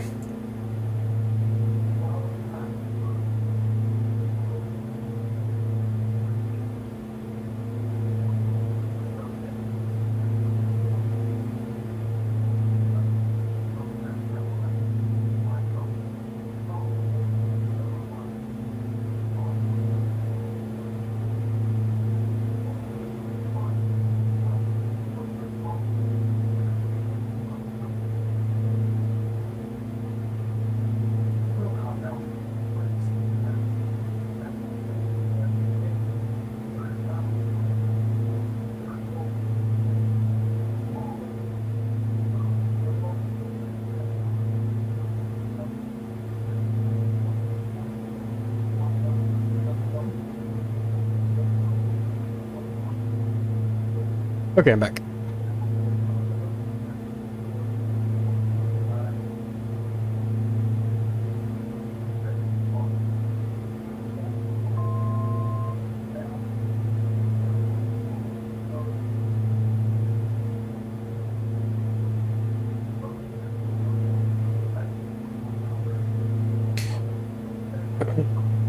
Can you learn to fly from a sim alone? That'd be a good question to discuss. Maybe like the fundamentals, but I don't think anything beats actual stick and rudder time. Let me ask you. Can you learn to swim by reading a book? Yeah, you got to be in the airplane, but I mean, you can get some good out of it. Let me ask you this, Kyle, since Yeah, procedures and stuff. you've got a lot of sim time and you've got a lot of air time now. Yep. Could someone like me, who has thousands of hours in the sim, be able to hop into a 172, take off, fly around, and land it with minimal instruction? Yeah. I mean, that's not, I mean, a Discovery flight, they kind of do the startup for you just because, like, you may have never used, like, a carbureted plane or whatnot before. Sure. But as soon as you get airborne, they're like, alright, you're good. And then they kind of just, they still have their hand on it, but really loosely. And they kind of tell you what to do and walk you through it. So, I mean, they're very simple. So, I mean, if you did like an hour and a half, 2 hour flight, I think you'd have the basics and a little more done. So Yeah, I think you could. I mean, you got all the knowledge. Yeah, the airplane's going to feel different than what you feel on the simulator, but you could do it. Say your flight instructor whacked out on you, and you're the one. You could do it. and like they're the most common plane out there, so anyone would be able to get on frequency and help you out if that was the case. You know, Yeah. you see all these like YouTube videos like, oh, can a civilian land an airliner? It's like possibly, but those Yeah. things are complicated machines meant for 2 pilots. Now you're doing a workload of 2 pilots if they both go down, and you have 180 people in the back. Like, that's a lot of pressure. Yeah, that would be a lot of pressure. But Most of us- I mean, I know that we do it on the sim all the time, single pilot. But obviously, it's a sim. It's Yeah, it's a no little different. real world repercussions. Yeah, I would be curious to see if I'd like to go do one of those big sims that, you know, an actual 737 or A320 sim, and hop in there and see how that goes. Because a lot of it's muscle memory too, right? I know where all the things are at my desk, but if I actually had to go get into an A320 simulator, would I be able to, you know, without feeling out of place and overwhelmed, be able to do everything on my own? It's always interesting. A Yeah. question. I'm just gonna have to try it one time, I guess. But Kyle, you have a whale heading your way. And you, Some dude named I'm a whale.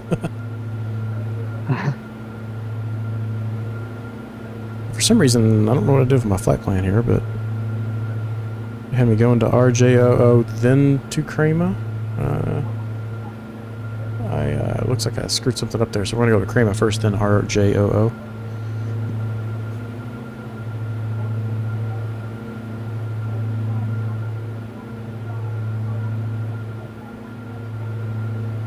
Alright, so here are the landing rates. First one was 55, second one was 83, and the last one was 64. Doing good today.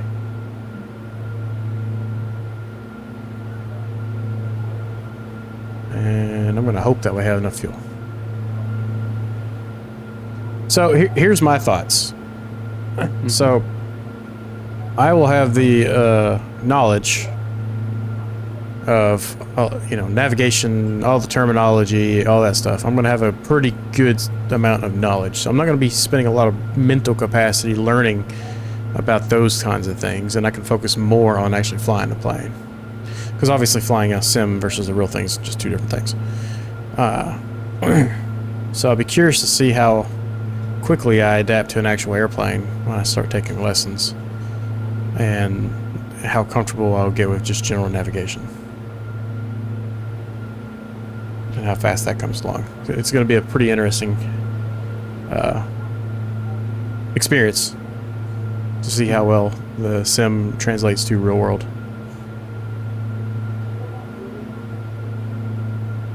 I think it does pretty well. Because some of my first flight lessons at Riddle, that I told them like, oh, I've done some flight simming, but like not a lot, and they're like, well, you have very decent like stick and rudder skills. Like, we don't need to harp on that too much, and so I guess just practicing it in the sim and whatnot, you know, it does kind of pay dividends. But you get some of that muscle memory, even if the setup is a little different.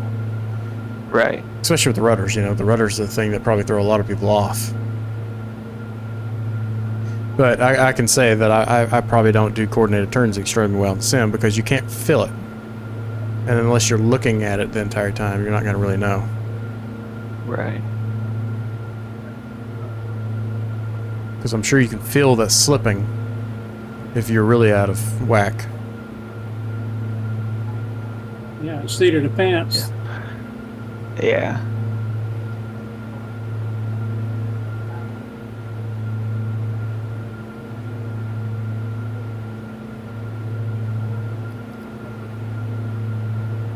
Like, that was a part of my, so I'm doing my tail wheel right now, and we did that last week. The Dutch rolls or whatever, you like roll left a little bit, kick it with the left rudder, and then right and right rudder, just to see like how like they work together. And obviously it's a little different with the tail wheel than a trike, but Sure. it's fun. So what's been your favorite experience so far over this whole Navy career? I mean, I'm just getting paid to do nothing right now.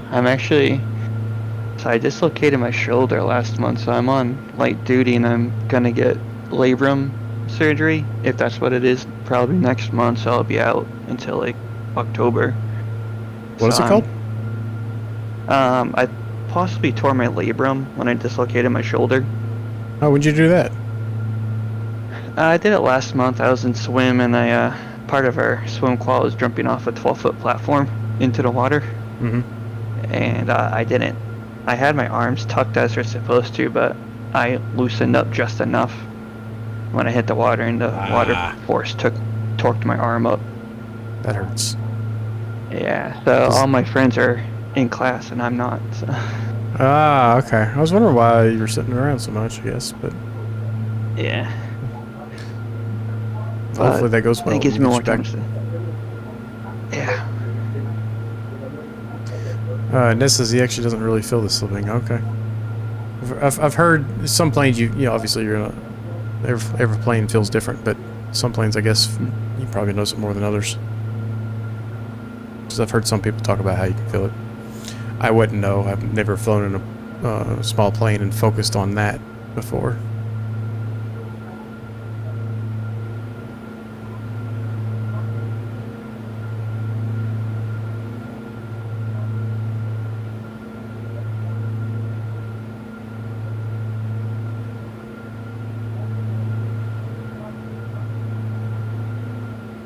Anyways, back to the question, I guess. So what was the most fun thing you've done? I mean, I really haven't done much. I've done some of the prereqs. I still have to swim whenever I get better. But the Blue Angels practice every Tuesday, Wednesday, so I've gone to that a few times. When they come home from air shows, they do a beach buzz at like 150 feet over the ground, smoke on and everything. That's fun. All the fun stuff starts after like the academics phase, so you do parachute drags, you learn how to fly a parachute, helo dunker, and all that. So. What? A helo dunker?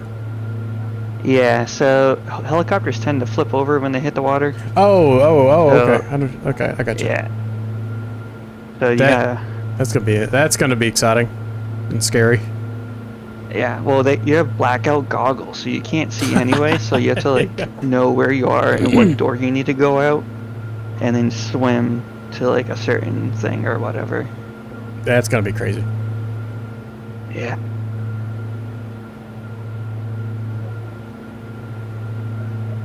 Yeah, I've heard that's actually pretty tough. Yeah, because a lot of people freak out and like they don't. Obviously, you can't control your breathing, but they just panic and they don't want you to. Yep. That's the whole point of it. So I mean.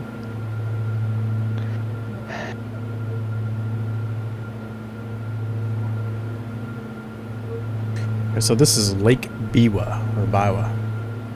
B-I-W-A. We're flying over here. We're on KRAMA, and then we're going to go to Kobe.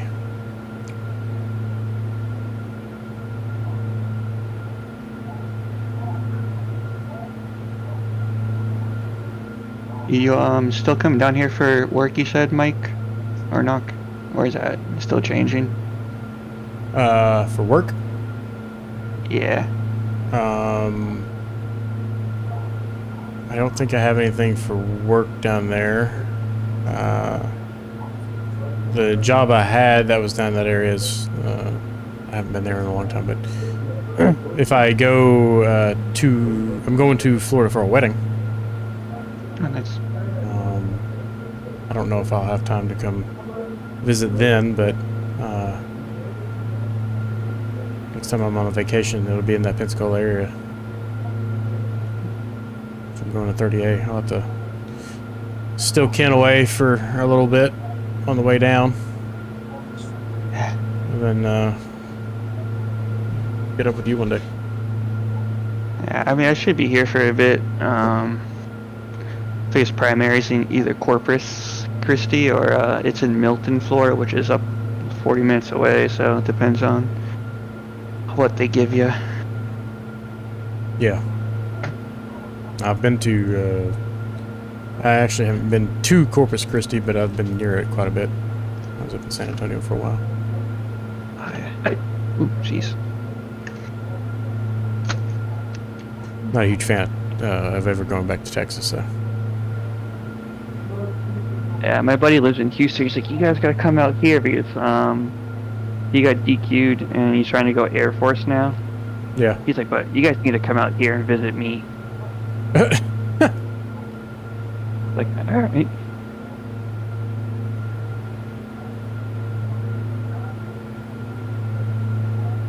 Ron and I are going to be going to the expo together, and then Tommy's going to be up there.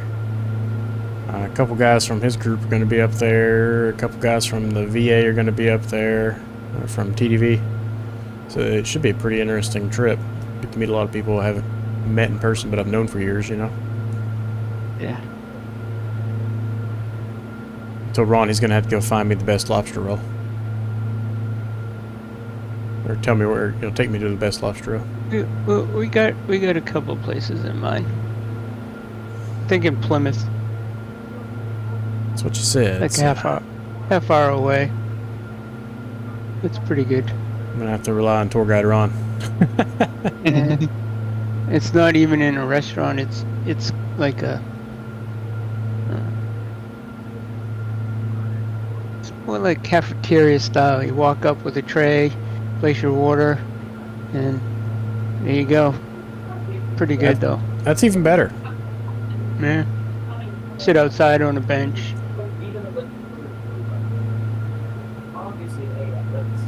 The best Overlooking place wa- is Yeah, Okay. overlooking the water. Pretty nice. We'll take you to see the Plymouth Rock. There you Very go. oh exciting. yeah. Yeah, Very I've exciting. seen the excitement on a couple of videos before. I can't wait. Yeah. You I should think do we it. should take him over to Salem. Oh yeah. All right, Nez. Yeah, If you're hopping off, I appreciate you joining again, buddy. I hope you start feeling even better. Salem's pretty far from me. That is interesting though. It really is. Let's see. You should do Battleship Cove. That could be a good little trip, but we haven't got that much time. Not sure. Be at the. I think we got one day free Thursday before the expo. You could just tour Fall River in all its glory. Yeah. Marky Mark and a Funky Bunch, you know.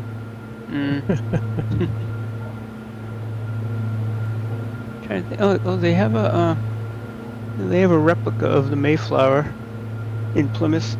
Oh, They that'd be just cool. restored it, and that is incredible to think that that's how the Pilgrims came here. Unbelievable. You know, I'm all about seeing old ships, like wooden ships like that. Because I think I have the same Yep. opinion. The fact that they used to do the things they did on those things, and you know, that was the Just technology. think, no power, and no navigation other than a compass, I guess. Maybe a sextant and the stars, and I don't know how long was the trip, like a month. You had people I on think that it was even boat longer for a than month. that. I thought it was like 3 That's- months. 3 months. Think about it, and oh my God, all the people on the boat, and probably had. I imagine they had animals that they brought with them. They had to bring food and water. I don't know. So, okay. I typed in how long did Christopher Columbus sail for, and it says his first voyage from Spain to the Americas took approximately 2 months. He departed August 3rd, 1492, and reached the Bahamas on October 12th, 1492, which is about 7 weeks. That's crazy. Roughly 55 days. Oh, Nesbitt, he's not making the expo. Okay, I got you, Nes. And you know, no weather forecast. You don't know what you're sailing into. Hurricane, you don't know. Oh, yeah, lucky right? it didn't fall off the edge, too. Exactly. We just haven't made it to the edge yet. We're still trying to find it. So that's them flat earthers still got hope, huh? Yeah. Oh, yeah. Let's see. I'll Google how long was the Mayflower voyage.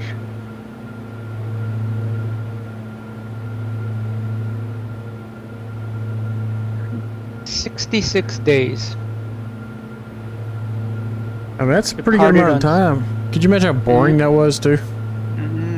Parted on September 6th, 1620. Arrived November 11th, 1620. Jeez. And yeah, those were not big ships either. No, they were not. They are not. I've seen it up close. It is not a big ship. It is 100 feet long. You transport 102 passengers. The Mayflower, specifically. I mean, you look at these like cross sections of it and everything, and like, holy crap! I mean, imagine how small you felt, or how small people would feel on that. You know. Here we go. Oh yeah. Here's across. Here's your Plymouth Rock exciting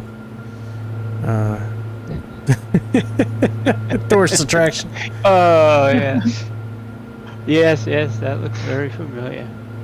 Now I thought there was like a 1620 embossed on the rock, like engraved into it. It's facing like the It might be those the people in other the side. picture. Okay, Yeah. the other side. I haven't seen it in a while.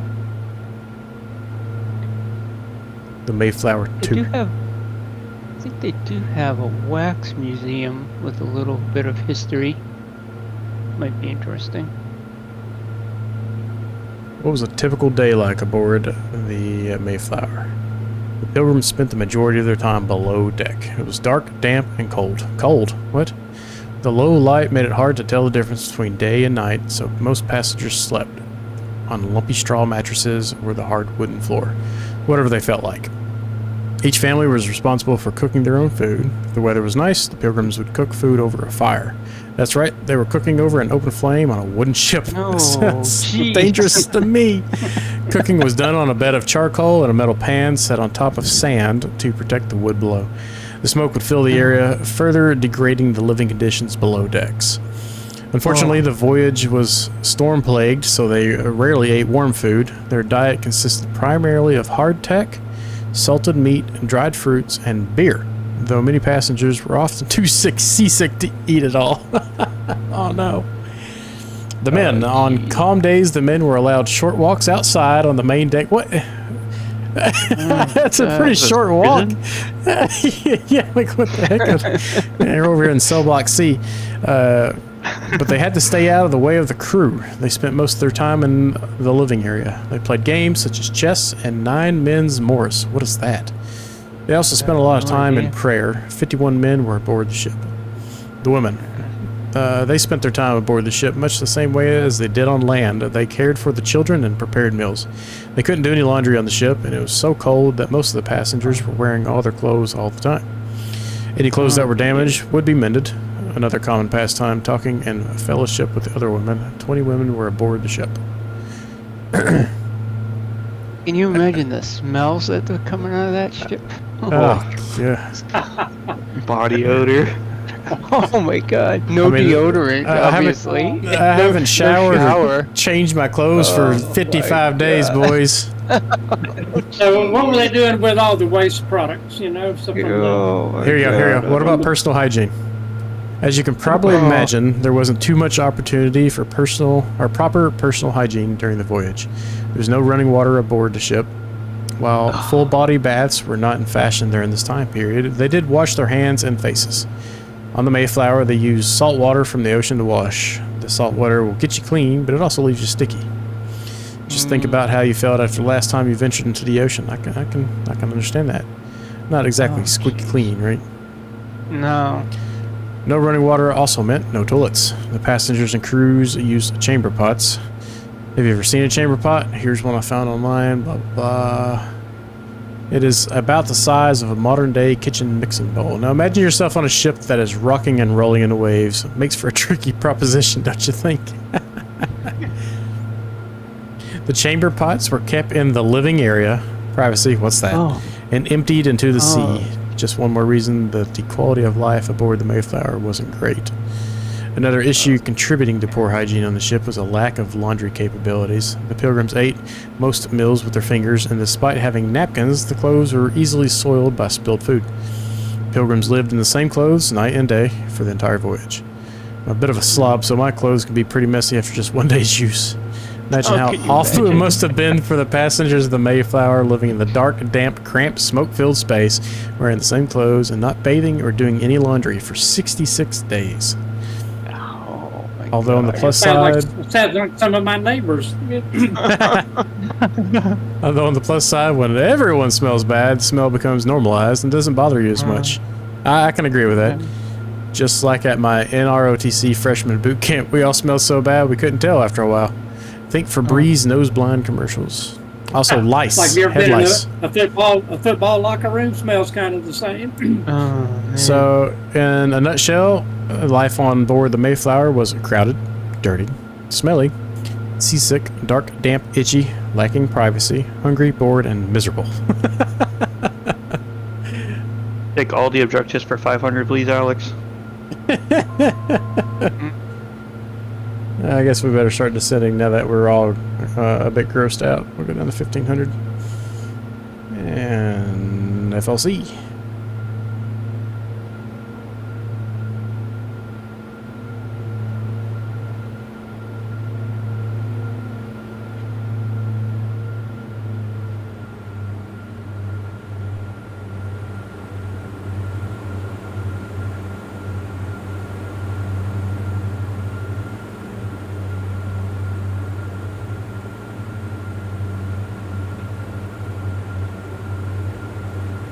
Quite the aggressive descent rate there for a moment. All this history with Nocturnal, huh? Nocturnal's history lessons. Yeah. Oh, I found a golf course. Oh, Oh, two of them. I've been reading about the Mayflower and I completely... Oh, there's one right there, right below us. There you go, Ron. Ron can sleep well tonight. Yep. Yeah, We're back I to golf dream course about country. it. Yep. Oh, nice.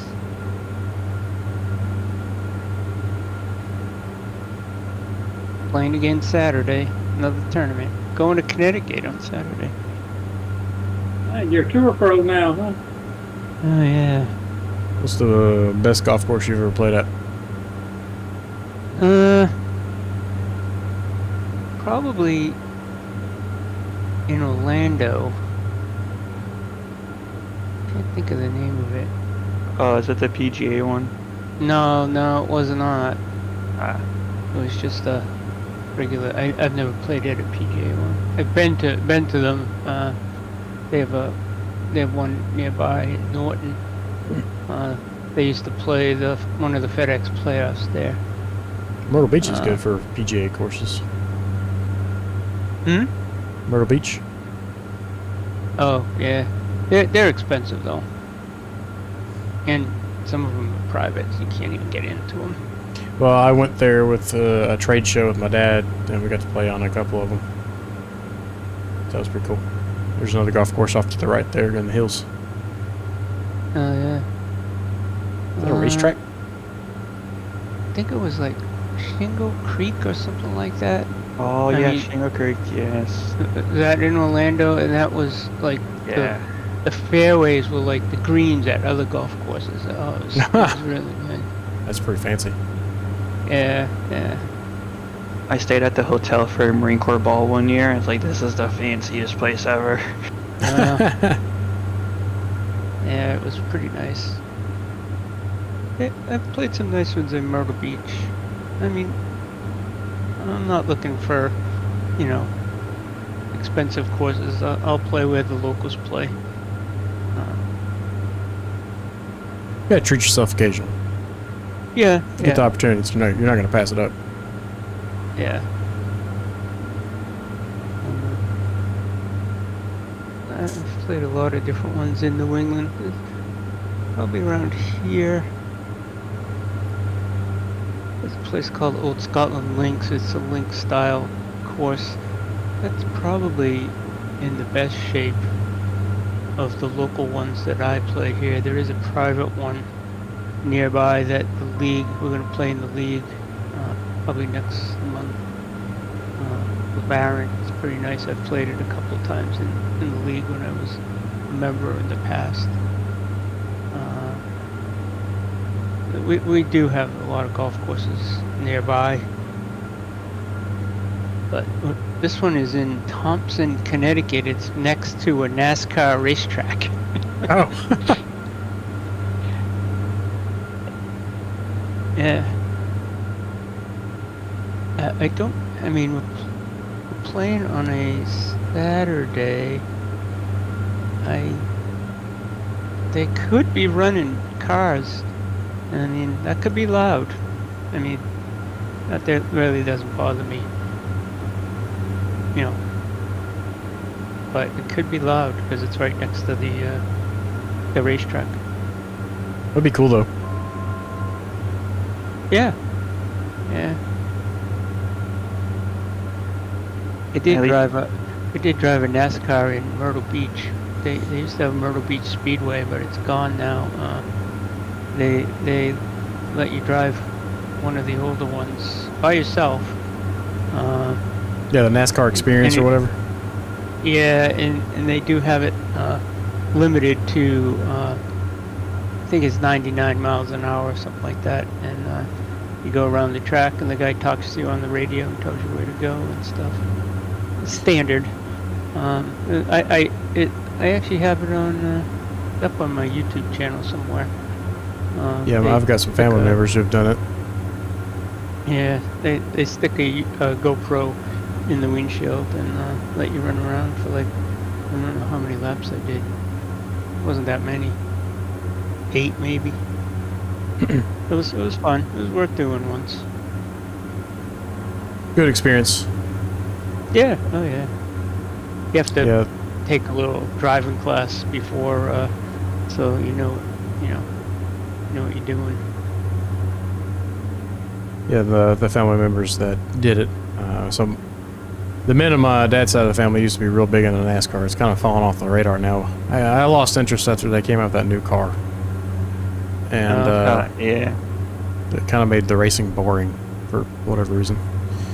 And lost it for me was when they changed the rules of where all the cars had the same aerodynamics, same body shape. I mean, yeah, that just ruined it. I mean, let them go at it. If Ford had the best design this year, so be it. Let the other guys get busy and try to catch up. But yeah, keep those those basic parameters, and then let them innovate. Yeah. All right, autopilot off. Speed, flaps 1.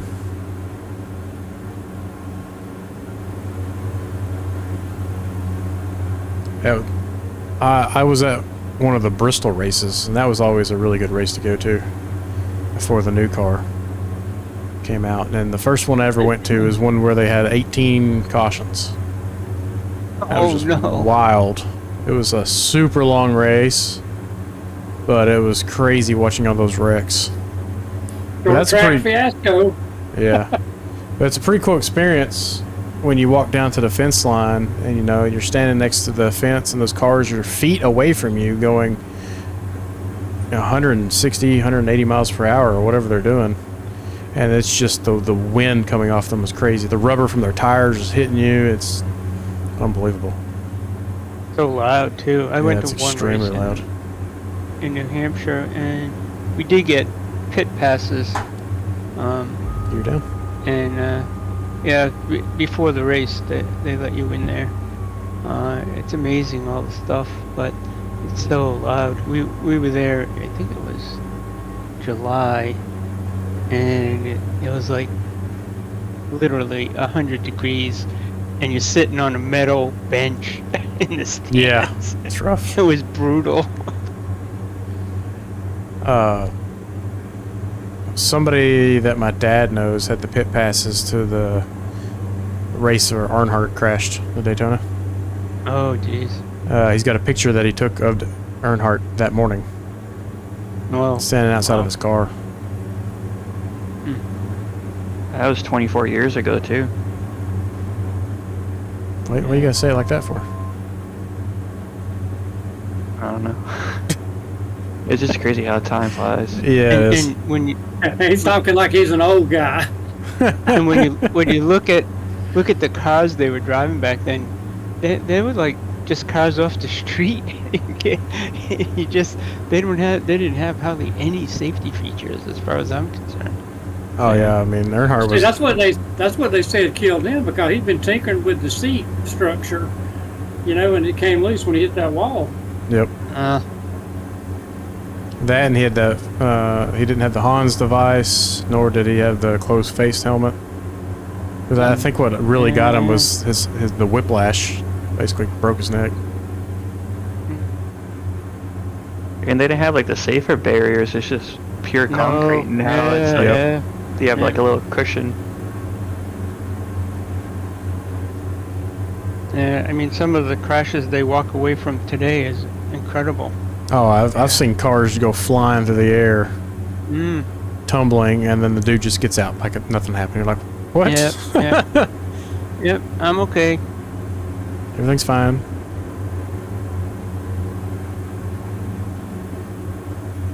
Lime Rock. And there's maybe I missed your message when you sent it, but what you talk about Lime Rock? Actually, they don't race on Sundays. That's a bylaw in that town for like noise abatement. Oh. Where is that? Yeah. It's somewhere up in Connecticut, like up in the northwest corner, I think. Oh, the NASCAR track down in Connecticut's Lime Rock. Oh, yeah.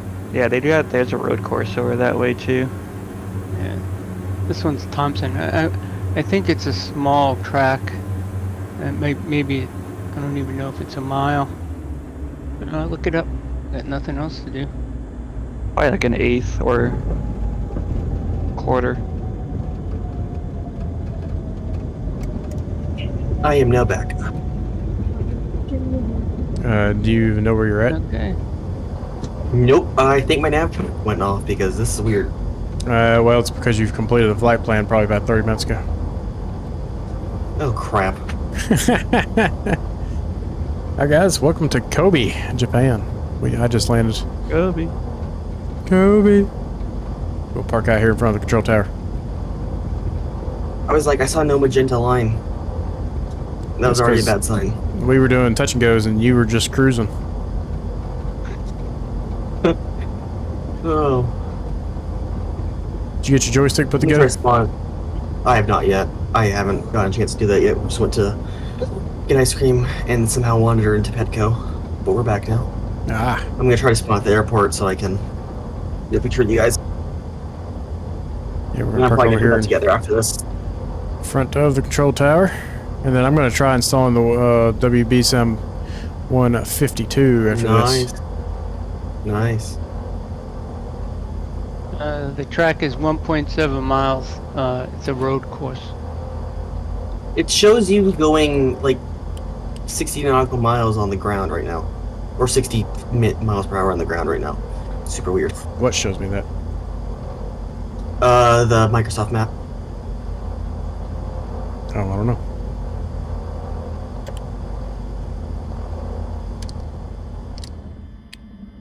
I'll chalk that up to Microsoft being a buggy mess. And electric mixture off. Plenty of fuel to spare too.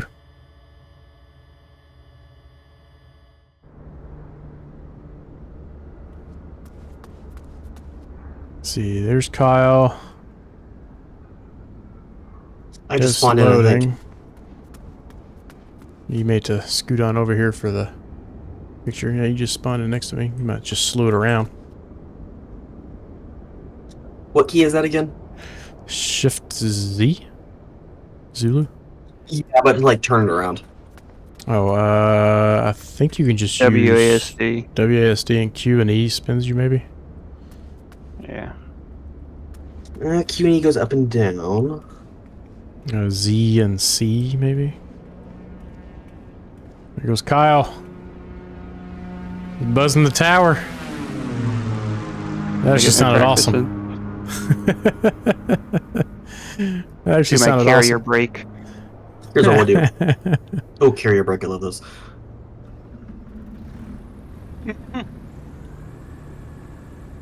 I don't know how I got so far behind you guys. I think I still have like 13 miles to go. Oh, that shows you. And that's to the next to last airport. It shows you a little ways away. We'll probably end the stream and then we'll get the group photo here in a minute. I'm gonna go download the WB sim. But yeah. The WB Sim 172 or 152. Got it, because the 172 has been depreciated. It's interesting since that was a paid product. Yeah, he won't update it anymore. Surprising. Alright, Which sucks because I own it. I appreciate everybody watching tonight. That was a lot of fun. A lot of good conversation.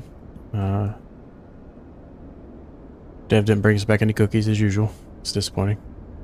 I didn't Or make ice cookies. We cream. need to add a mod that adds a cookie to the dash of our airplanes. That's what we need. Or the blender donut tutorial. That's Yeah, seriously. Put a little baker's dozen in a box in the passenger seat. I think that'd be cool. We'll be back That'd be Sunday, and I'm off Monday, so we may do something Monday too. I don't know. I've got somebody wanting to play pickleball, and otherwise I don't know if I'm doing much.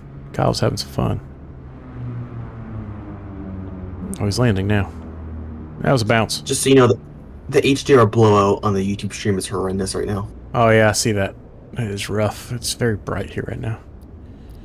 Well, Like sand on the beach. oh, here, let's take a look at this. So, Volanta, we've had that for the flight tracking. So we had the bar up top. And first landing, We can't see negative the laser, by the way. 55. I'm pulling it up. Negative 83 on the second, negative 64 on the third, and negative 64 on the fourth. I'll take it. This thing flies like a dream whenever it's nice and calm. Anyways, guys, like I said, we'll be back Sunday. And until then, catch you later.